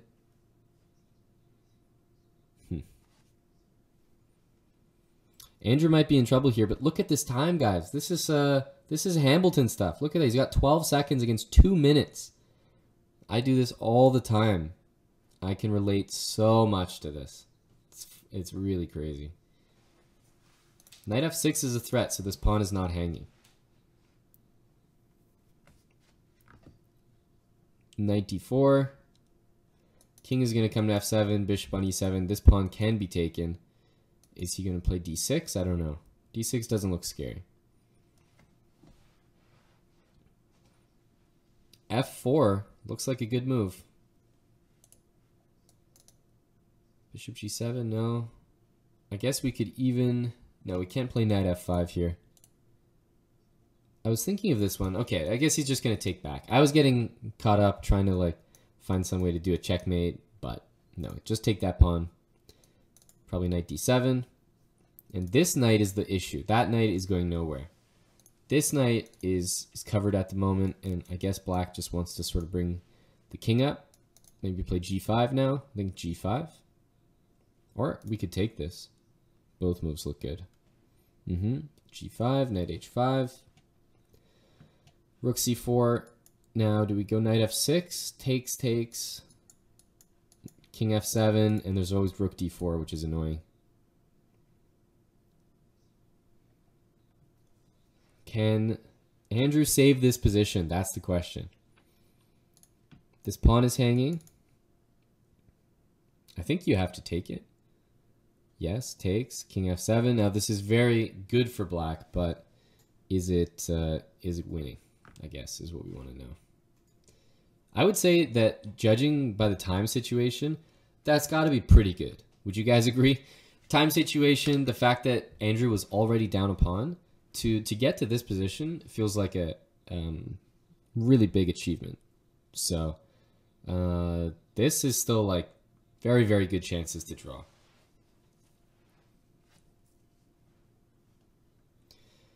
Knight c2.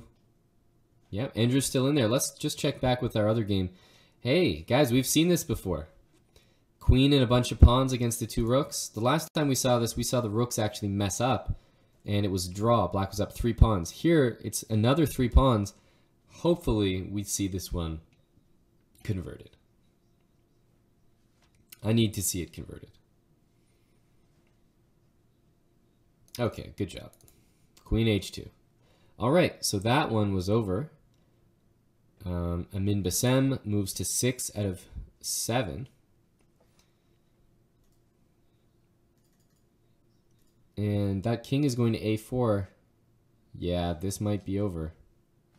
So the first step is we want to like put the rook down there and then play b5 so that our king can actually move. But what do we do about this pawn? So if white just goes like that. This is the threat. So b5, rook there. No, he's going to go rook there. But now king a4, rook there, we have a5. And the reason that it's going to be winning now is that black can play this and take that pawn. Or rook a1, whatever. But one of those two moves. Or he's going to do it the simple way. He's got the king cut off.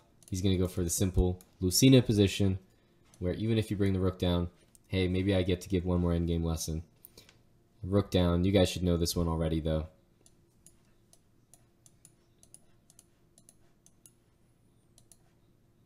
You know, rook goes back.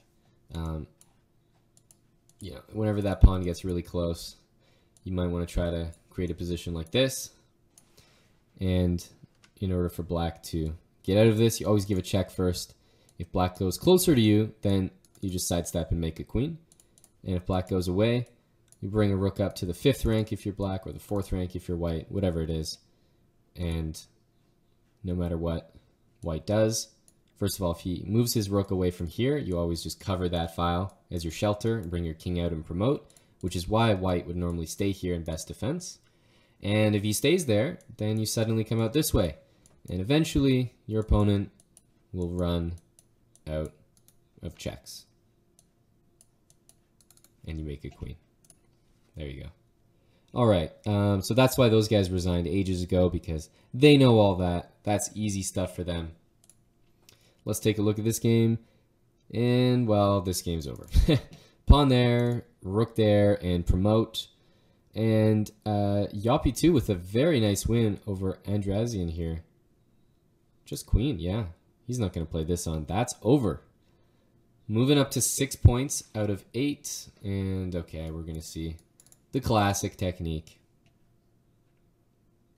Good game. Oh, Arman is in the tournament.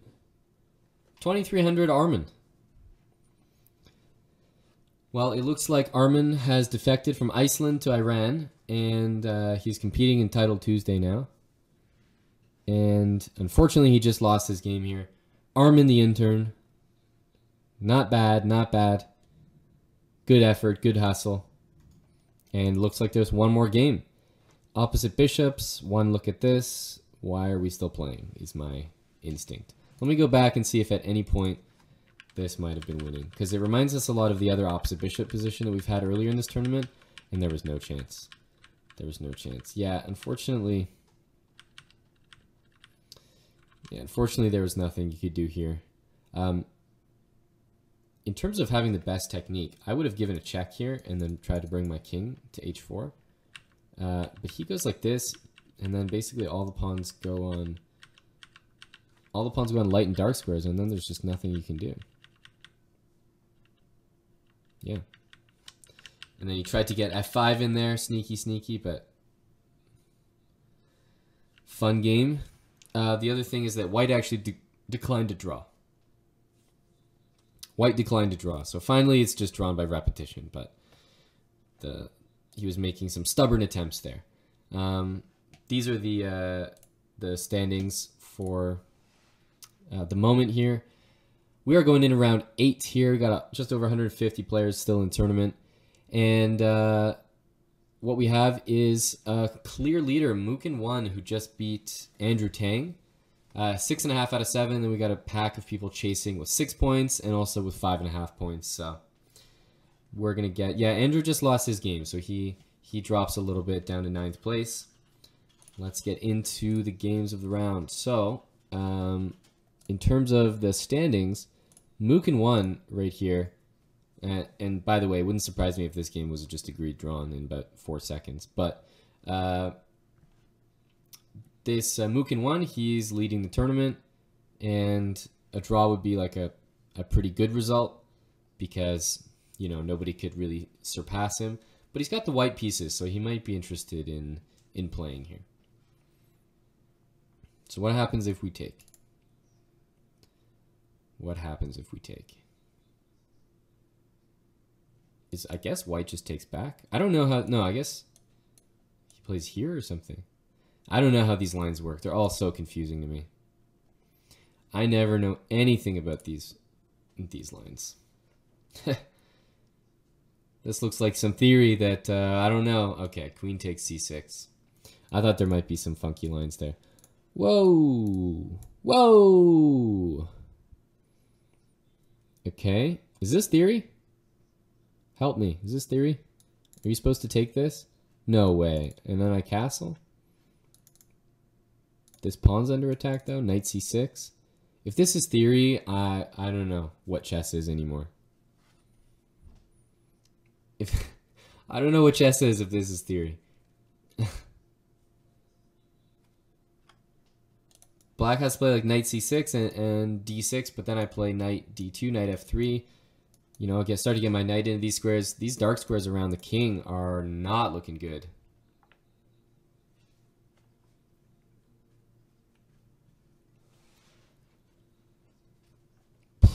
I think he has to play knight c6. I don't see a better move. Like, if you play this, that looks so wrong. You just can't sacrifice that pawn.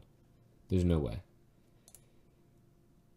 The other thing you could do is maybe play b6, and try to just like get the bishop there, but that also looks wrong. So he finds another way to guard c7, but still. This queen cannot be kicked out permanently. This knight is going to find its way to the important squares. Knight d2, you're not scared about this because you would love the f-file to be opened. So this is a rare case where knight takes bishop, pawn takes. It's not a big deal. Not something to worry about. But let's get back to this game. I want to check out Vladimirovich because we haven't looked at his game since the very first round where he had a draw. And we haven't seen his games near the top of the tournament since then. So we're looking at the Stonewall here. Both players have a Stonewall setup.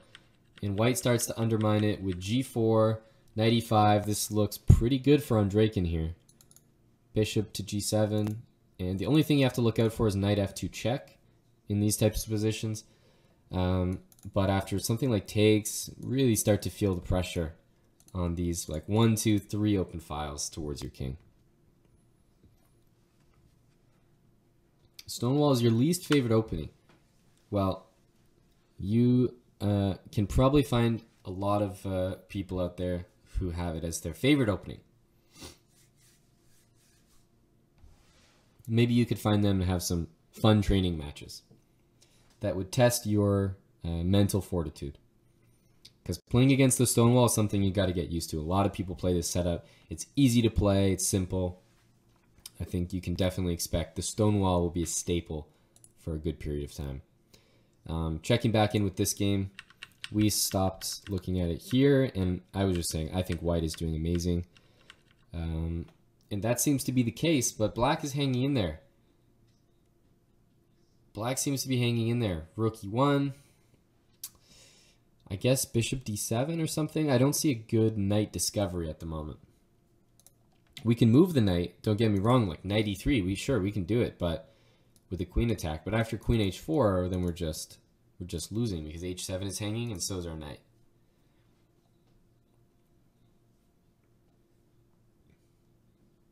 So what do you do as black? I mean, he's got 20 seconds. Hey, this Mookin guy last round, he was up 2 minutes to like 10 seconds against Andrew Tang.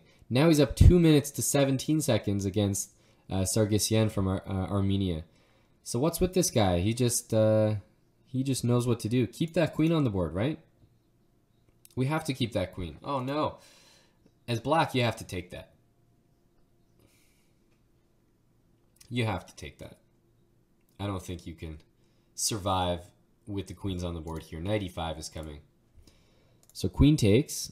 Is his connection bad or something? Oh man. Knight e5 though. Isn't that easy? Knight e5 looks devastating, but I haven't calculated anything. It just looks like if white keeps the queens on the board, this king has to be in trouble. Okay, rook takes. Okay, I don't know what just happened there, but all the rooks just got vacuumed off. Now, he did a good job keeping his queen on the board, but why not keep the rooks as well? Hang on a sec. 1.9? 1.9? What? This is a +2 tournament. Now, you tell me how he went from -0.1 to 1.9. Now, I've been to math class before. 0.0 plus 2 is 2. Negative point plus carry the 2. Yeah, it doesn't make sense to me, guys. Doesn't make sense to me. I don't know how he managed to get 1.9, but he's a beast. +2 don't apply to him. +2 don't apply to him. King g8. Now, that might not save him, guys. Just because he's still in this game doesn't mean he's not getting mated. Or losing on time. There we go. There we go.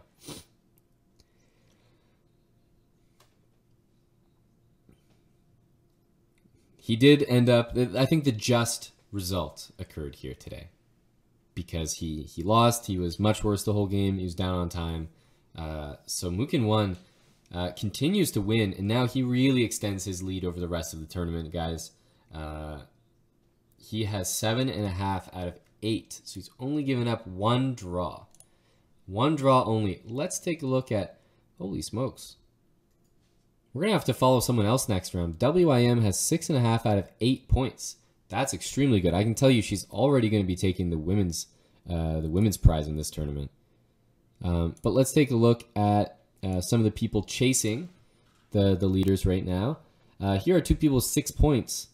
And the winner, which I would assume is going to be black here. You know, this knight's going to be tricky, don't get me wrong. But I think that black should be able to win this.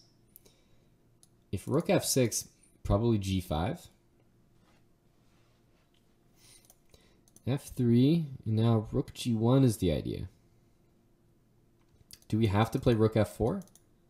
We might have to. Ooh, I don't know about that move. King there, rook there, knight back. Knight back, and then rook here. And then king there, and then rook check. And then it's the same position as before. That's funny. And now rook check. There you go. So he got his position that he wanted. Ooh. We got to checkmate this guy right here. King h4 is really asking for it.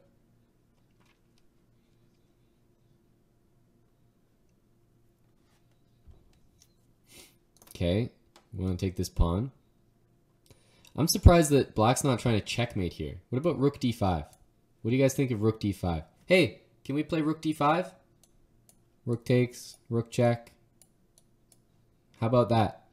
Hey, how about that? How do we go back to the game? What was played? Hey, he played rook d5. Nice.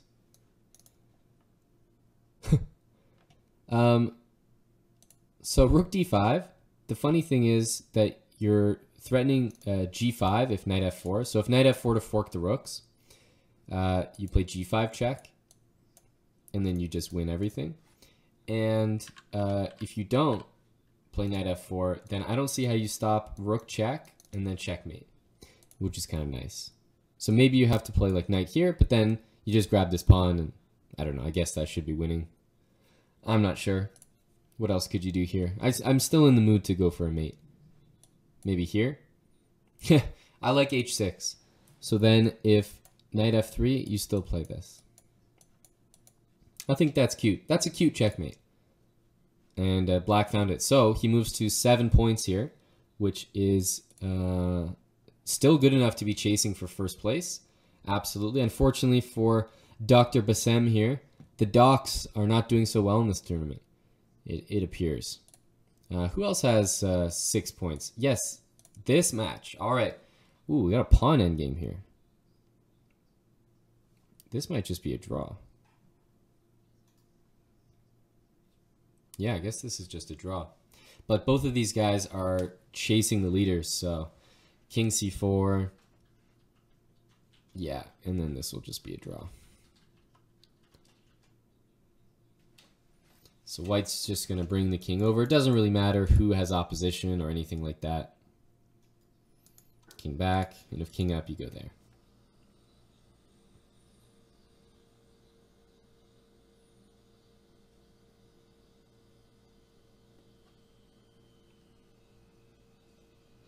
And h5.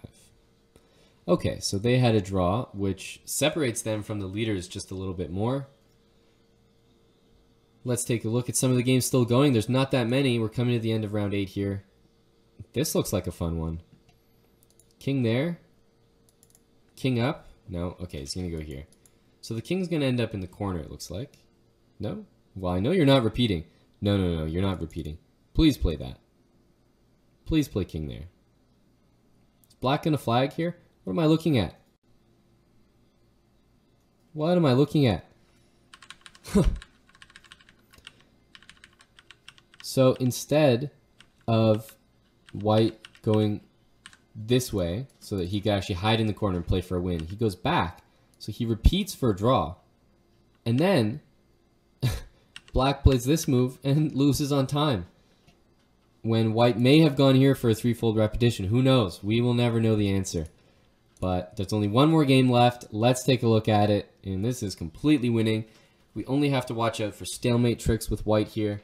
So let's see if he falls for any. But I think the simplest is just run that pawn all the way up the board.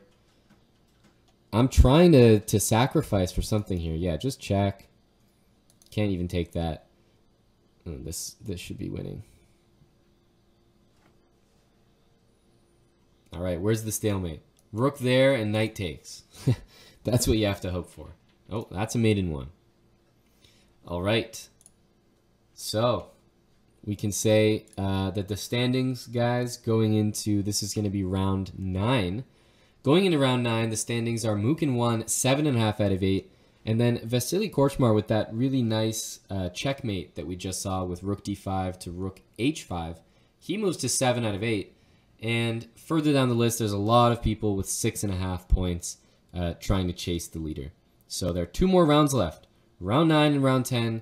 This is round 9. Let's see what the pairings are. But Mukin 1 has some breathing room. He is a half point ahead of one person and a full point ahead of everyone else. These guys are playing. I wonder if they're going to agree to a draw. Vasily honestly needs to win if he wants to catch up. But as I expected, they're going to agree to a draw, and they both just want a share of some of the prizes in this tournament.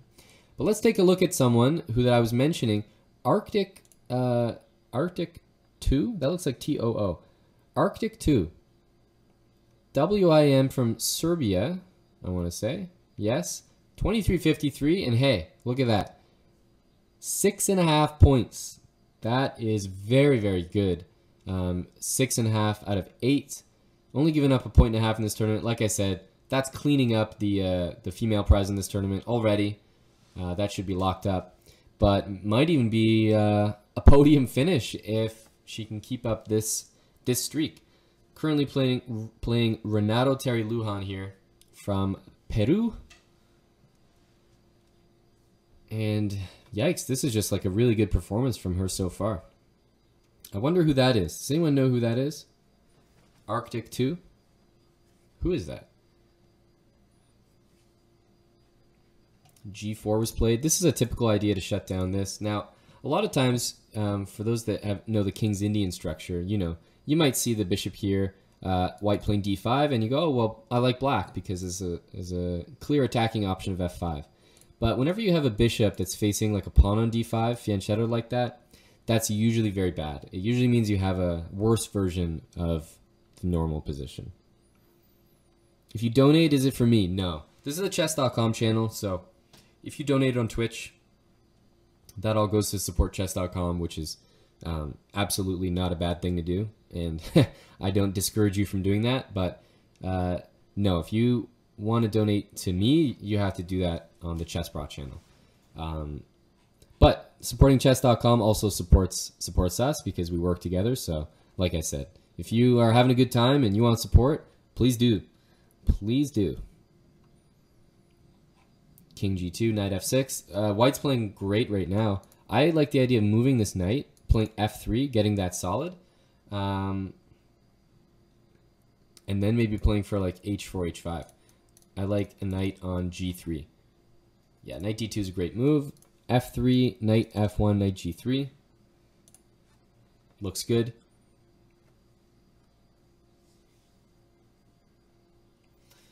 What's black going to do? That's the issue.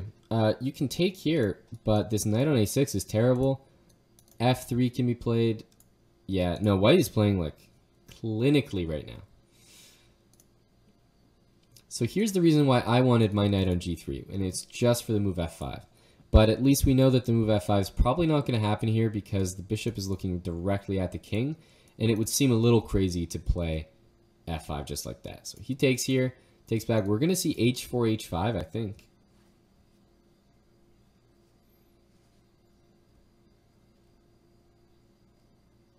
Ooh, goes for f5. What a risky move, but maybe it's justified. I don't know. Maybe you play knight f1 anyway. Maybe you take it. I mean, it seems natural that you take it and then maybe play knight f1. Something like that. But taking it also looks pretty good. The reason I'm saying knight f1 is because we're in a pin here and I want to bring my knight to g3 and try to take that pawn back. But black does have the resources to defend it. The real issue for black is this knight on a6, not participating in the game at all. Knight e2 is basically doing the same thing that I was talking about, except it gets the knight off this square c3, so then there might have been some e4 stuff. But this looks like some pretty convincing play. I'll say that, guys. Pretty convincing play. e4. How do we react to this? So if we take, black wants to take here. That's pretty clear. How do we react nicely to this? Knight f4 maybe? Going to play knight g6. And if knight e7, then we could take. Because now our pawn is actually defended here. Oh, but wait a minute. Our knight's hanging as well. So this is not so simple. Knight e7 probably has to be played. Knight e7, bishop h4. Ooh. Just to give an example, bishop takes e7, and it's like, you know, there's knight g6 coming next. There's also, instead of that, there's just knight g6, but I didn't like how many pieces this gave black, so I don't think that's very good. But anyways, this is looking pretty scary. I think you got to go for knight e7, though. It almost looks like the only move, knight to g6 check, is happening. Queen there. h4 is the threat. It's h4 followed by queen g7. And then knight h5, queen e7. Or actually, knight h5, there might be takes here and takes there. So what is white supposed to do now? Ah, maybe g5. Ooh, g5 is really nasty. Ooh, okay. No, I dislike black's position. The reason g5 is so nasty here is because now this means nothing. It just, white's pieces are all great, and you can never dream of taking that because of the h-file. This doesn't look too good.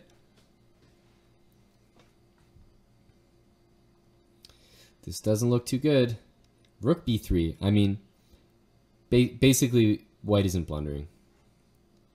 White isn't blundering here because I would have said that the position earlier looked a little bit suspicious. You know what I mean? Like, all these pawns hanging a lot of tension, but white, cool, calm, collected. Knight f4, bishop, g3, h4. All those moves look really, really good. So now, will we see f4 and protect that knight that way? That's what I'm curious about. Or I guess we just see that. This is some brute force. You got this rook over here as well, swinging over. It's like perfectly placed. After f4, I'm wondering what the move is going to be. Is it just bishop back? Man, I don't think I could play this way. I've got like this queen looking at my king. I'm a little scared of this move, but hey, I guess when you think about it though, that knight on a6 is offside. This knight can't go anywhere. Black is really only playing with these pieces at the moment. So what does black do? How does black get the pieces in? How does black get the pieces in? Maybe double rooks, but maybe also rook g8. I think white wants to play, I was going to say knight f3, but then that allows bishop g4. So queen f3, maybe rook g8 here. Ooh, I don't know if I would have played that, but we can see why. Rook to h7, is that what's coming up? Rook to h7. The reason I don't want to play bishop here, guys, is because there's a check. So there's always knight f6, which wins my bishop. So bishop g4 is not so easy. But what about rook there? You got to play rook h7 here. Ugh, bishop h4 is such a nasty move. Oh, bishop h4 looked like it could have been played with queen takes, and maybe we take the queen that way.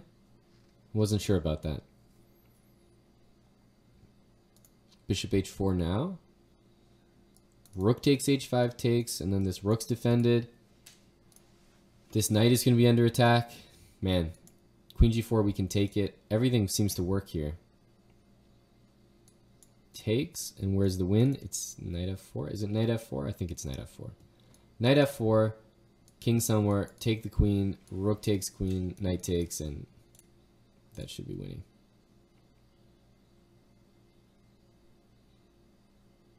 Oof. Ooh. Ooh, that's disgusting.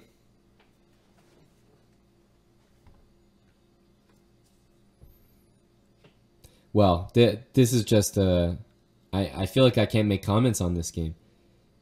The moves on the board by white are better than the moves that I can suggest. So I don't know what to say, guys. This is a very strong game. This is just a very strong game. E5 as well, bishop d3, and it looks like black is going to flag or just lose. Yeah. Wow. Okay. 7.5 points for. Did we find out who this WIM is?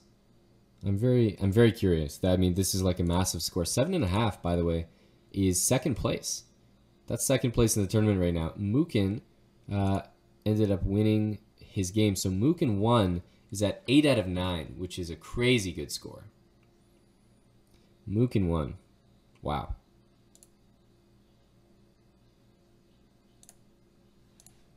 Okay. Or sorry, I think Mukin 1 just drew his game to end up at 8 out of 9. I correct myself. But there are a few games still going. Let's take a look at Andrew's game, which looks drawn. Yeah, these guys will agree to a draw. These guys will agree to a draw. Or they won't, but it should be a draw. Who else is chasing here? Yeah, it looks like most of the games near the top have finished, so... The only thing white could dream of if he's trying to win is like, you know, maybe he plays this. Technically, black should even just take that. And that would just be a draw, but it's easier to leave the queens on the board.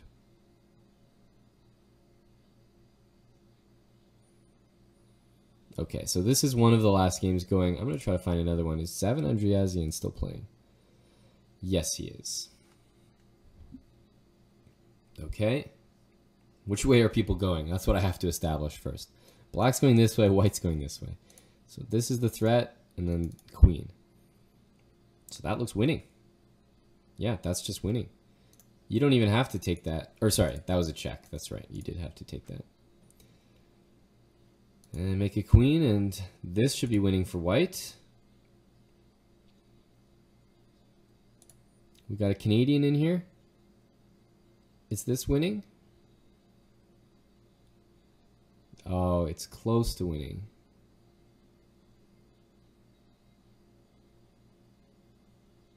I think it might be winning. Yes. Oh, beauty. Beauty. Beauty. For those that don't know, we had a stream where Yasser was in the room. You know, his presence was there, and Eric actually won this position in front of Yasser, and that was a pretty cool moment. So first of all, if you're white here, and if you guys have never seen this, like, now you know, but now, like, what are you doing? There's a knight. Why are you even trying to win? What's going on here? Just give up your pawn and make a draw. Because what he did here was he put his king in the danger zone and played like this. Now this is just asking to get checkmated. This is really, really bad. So I can only say that if you're doing this, you probably don't know about this this technique, but you're literally like self-checkmating here. And basically all black has to do is get that knight there. Now technically here, he should have played this move. He would have made it just literally mate in 3. Same idea. But if you haven't seen that, it's cool to know that the knight can checkmate the king with the 1 pawn. That's why a lot of times some chess websites will give like a win for this when you have the pieces in the center of the board. Some of them just do an automatic draw, but some of them give a win because it's actually possible to win. So that's just good to know. White didn't let his clock run there. No, white got checkmated. White got checkmated. Now here, this should be a draw.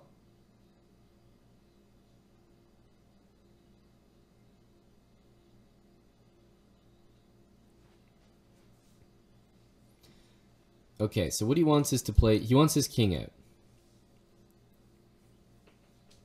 Bishop here. What if he shuffles his bishop like that? If black gets his king here, then it's winning. Then it's winning. This bishop needs to be back on d6, I think.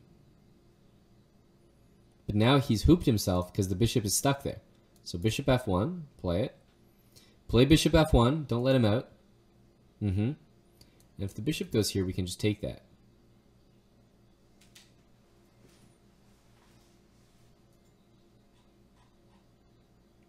Okay, move the bishop. Again, this king can't get out of there. He really put himself in a pickle by putting his bishop on g3. Yeah, so now white was able to escape with a draw there, and this is the last game. Oh man, this is another endgame lesson that I can't even give. Basically, depending on which pawn it is, there's a certain corner that you want your king to be in if you're defending, like if you're playing black here. And it all has to do with the important squares where the check gets blocked. So for example, if the black king was down here on a8 or b7, then what's going to happen is white's going to put his king here or here, and then you can't check him anywhere here or here because white blocks with the queen, and then it like forks your king, or it skewers your king, whatever it is. So your king cannot be over there. But if you put the king behind the pawn here, then you see no matter where you check, there's always going to be a way for white to block it without giving check to your king. So it really depends on like where you put the king. That's the most important thing. So he's probably going to play king there. And now if check, you can see the queen blocks with check. These are the ways that you try to win these positions, but it is a draw, I would say. I don't know the exact evaluation, and I could be wrong in saying that, but it feels like this should be a draw, but saying that, it feels like it's absolutely going to be a win. Whether it's on time, like we just saw, or whether it's actually on position from just simply messing up. Because it's so hard to defend this accurately. So these are almost always wins in practice. You know, when people actually play it out, almost always winning. So, all right, let's just give you guys the standings update. Going into the last round, we got Mook in 1 with 8 out of 9. He might just draw early, honestly, and just take first place. Or, depending on his game, he might try to win. So we'll check that out. Other than that, you've got 7.5 out of 9 for Jordan van Foreest from the Netherlands here, as well as Vasily Korchmar. And this WIM, who, I mean, basically the story of the tournament, because that's a pretty crazy score for anyone 2300. Like, look at the top 10 here. Everyone's over 2700. So, I mean, 7.5 out of 9 is just ridiculous. So that player is playing Mook in 1 here. And we'll see how this one goes. This is the final round. This is round 10. This has been the July Title Tuesday. And we'll see if Mookin offers a draw. The thing is, like, I don't know what to make of this 2300 because normally if the 2300 is worth 2300, then Mookin should probably play it on and try to win because it's like, you know, the... Oh. Blindfold game. Well, you guys need some training in blindfold. As you can see from the game, as you can see with your eyes,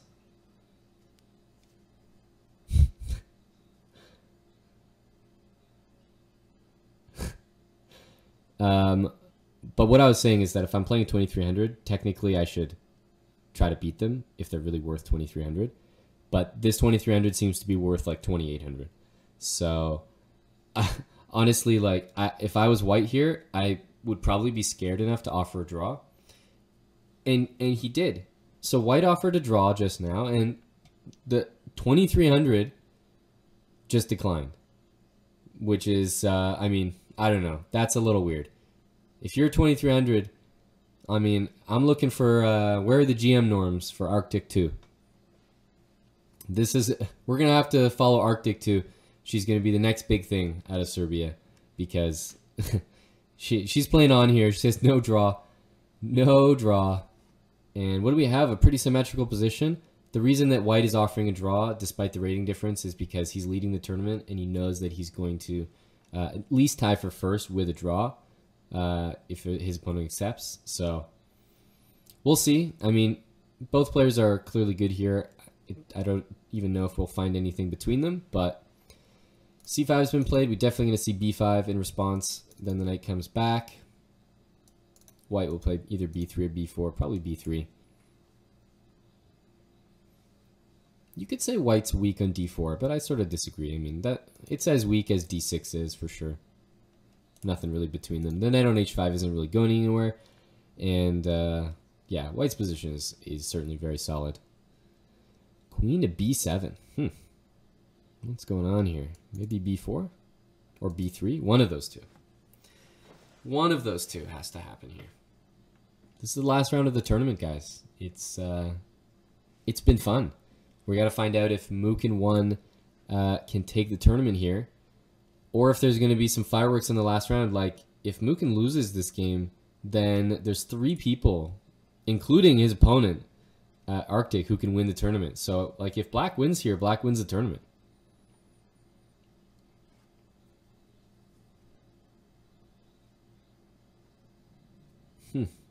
Rook a8. So if a4, then just b4 probably. And if knight here, I was expecting that we're going to get some queen move to take this pawn.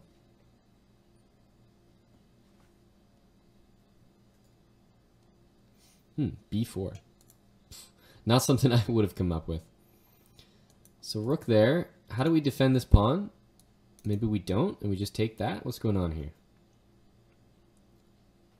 I don't get b4 because it's like, just hangs the pawn. Queen a6. And so if queen takes, there's queen takes knight. And if rook takes, you take here and you're pinning the rook to the queen. And also threatening queen there. What's the idea?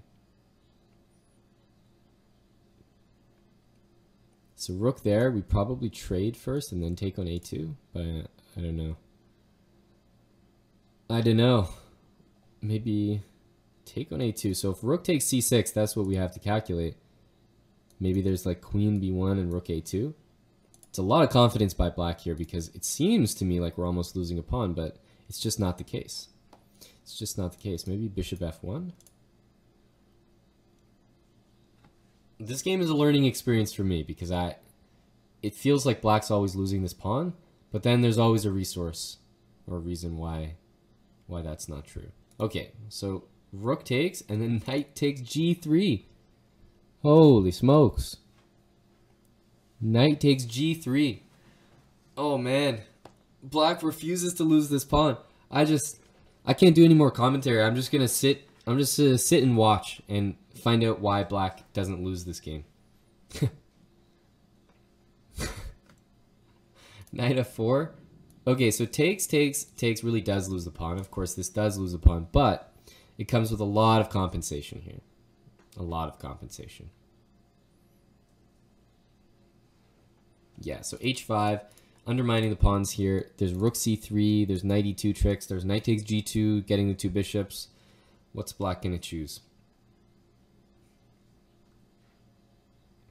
Takes. This knight comes to g6. So after takes back, there is bishop h3 here, but I don't think that's worth it. We might just see knight g6.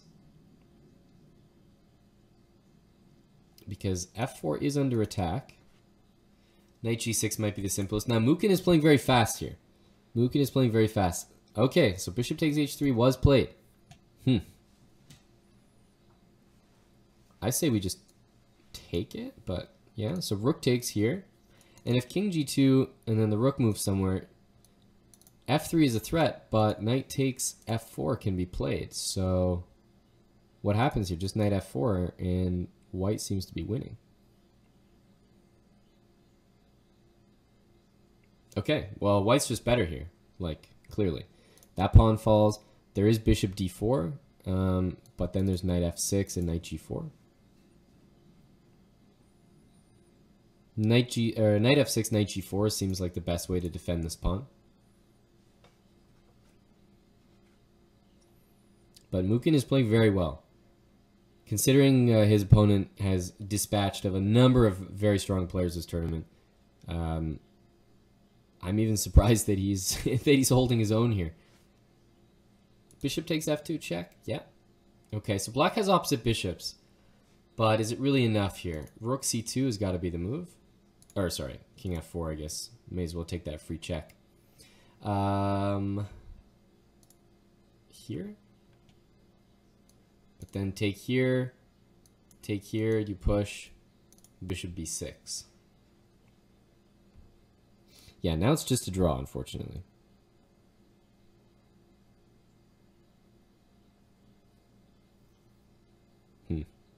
Yeah, this is just going to be a draw now.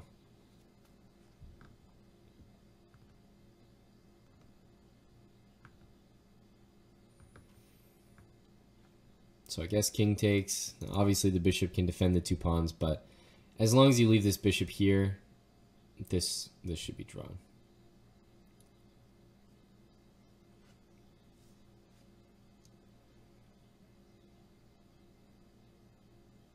So basically you just leave the bishop on this diagonal. Even if the king comes all the way here, then you can play king d8 and you keep shuffling. Sure, king c7. So here's what you don't want, is you don't want to necessarily want to allow the king to come to d5. That's what you don't want. Okay, so I'm not a fan of this. Maybe it doesn't matter, but this is wrong for sure. That king needed to be there. Okay, Black's playing it really poorly. So king e6, now e5 at least. Black's playing very badly. So I guess you can play e5, but I like repositioning the bishop either there or on e2 to go here and threaten that square.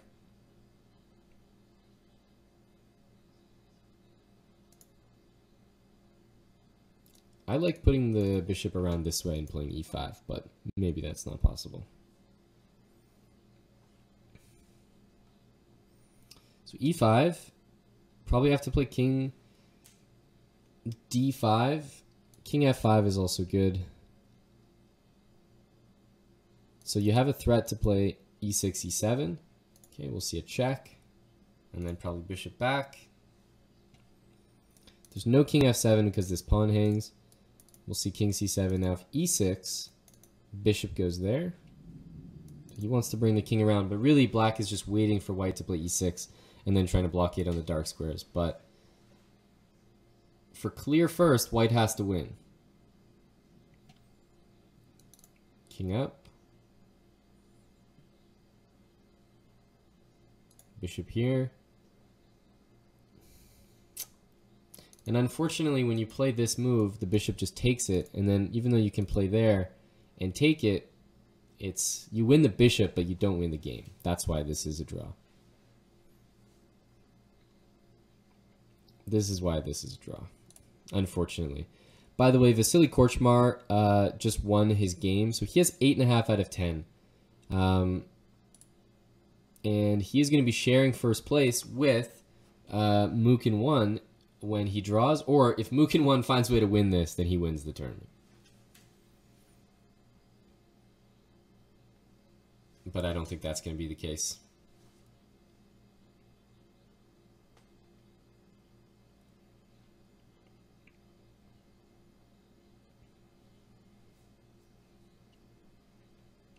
Yeah, this is a little too easy for black now, the shuffling. The shuffling. Just bishop d6, bishop c5, bishop b4, bishop a3. So this is one of the last games of the round. I guess there's a few more still going on. There's a rook endgame here, but the reason we're just looking at that is because it simply determines like the top 3 places of the tournament. It determines everything. And they're still playing it on, even though both players have offered to draw at multiple points during this game. This is the standoff. This is the standoff. At some point, he's got to just push these pawns, but we're coming up to 50 moves. Yeah, this is the last round. This is the last round. This one was a draw as well. It's only like 2 or 3 games left. This one is a draw as long as white just shuffles the rook. Easy peasy. And then the other game going on at the moment is this one, which is also a dead draw opposite bishop. So all 3 games at the moment that are still playing are dead drawn. We'll just wait for all 3 of them to claim the draw. Okay, this one was drawn. Waiting for this one, which is even more dead drawn than this position, if I had to quantify it somehow. Yeah, there's just nothing to do here.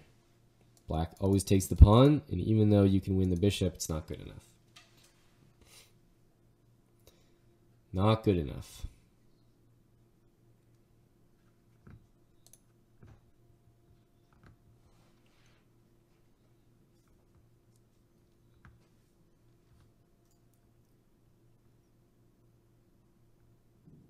So this is it.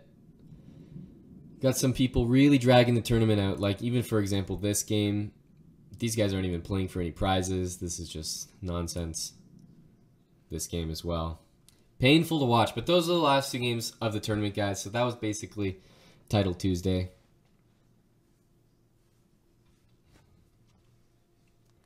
And we get to end it, you know, in good memory of all Title Tuesdays with the opposite bishop endgame. Both of the games are just continuing to play. This is why we have emotes like Resident Sleeper for moments like this. Resident Sleeper.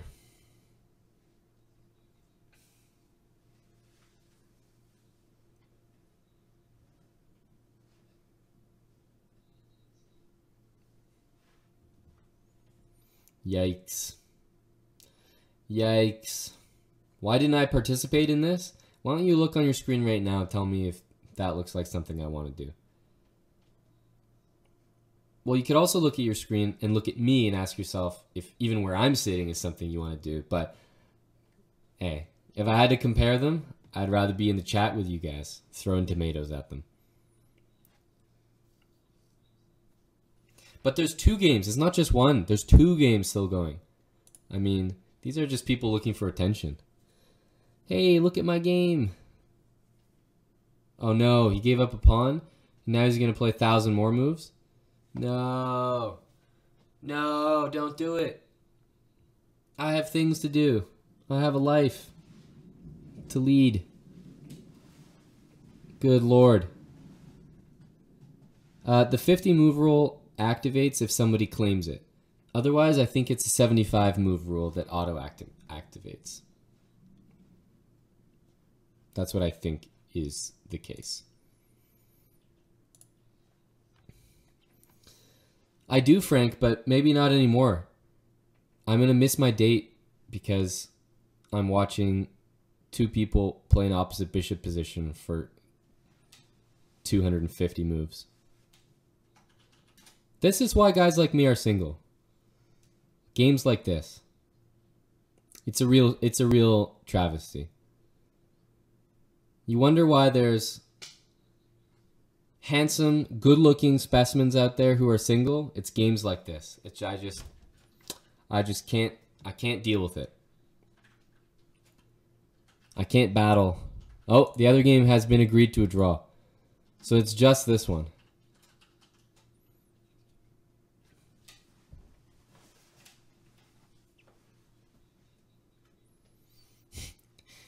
Both of these people offered each other a draw at some point in this game. That's the other funny thing. So it's like, hey, you both wanted a draw. Let's just come to terms here.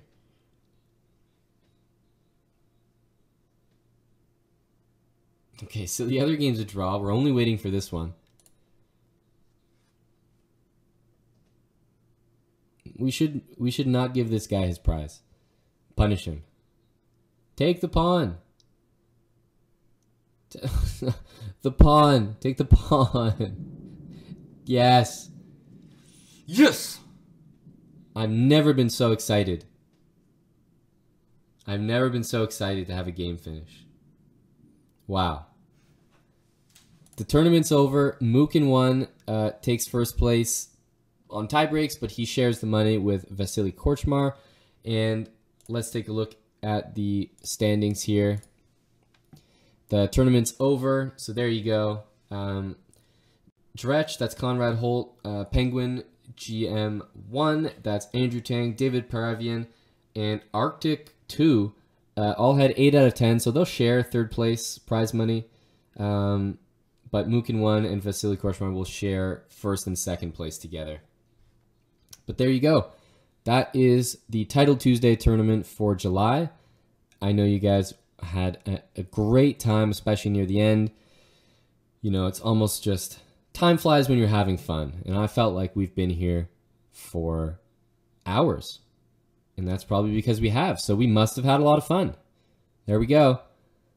Thanks for tuning in. Hope you all enjoyed the commentary. Title Tuesday happens once a month, the first Tuesday of every month. So we'll be back next month with all the action. If you want to see more of me, I'm streaming over at the Chessbrah channel usually, twitch.tv/Chessbrah. And if you want to follow my social media, it's at Aman Hambleton on Twitter. And you'll always know when I'm going to be live and what sort of activities we're up to. But hopefully I see more of you guys either on the Chessbrah channel or here on Chess.com, as I'll be doing some more shows in general. So thanks for watching, everybody. Hope you had fun, and we'll see you very soon. Bye for now.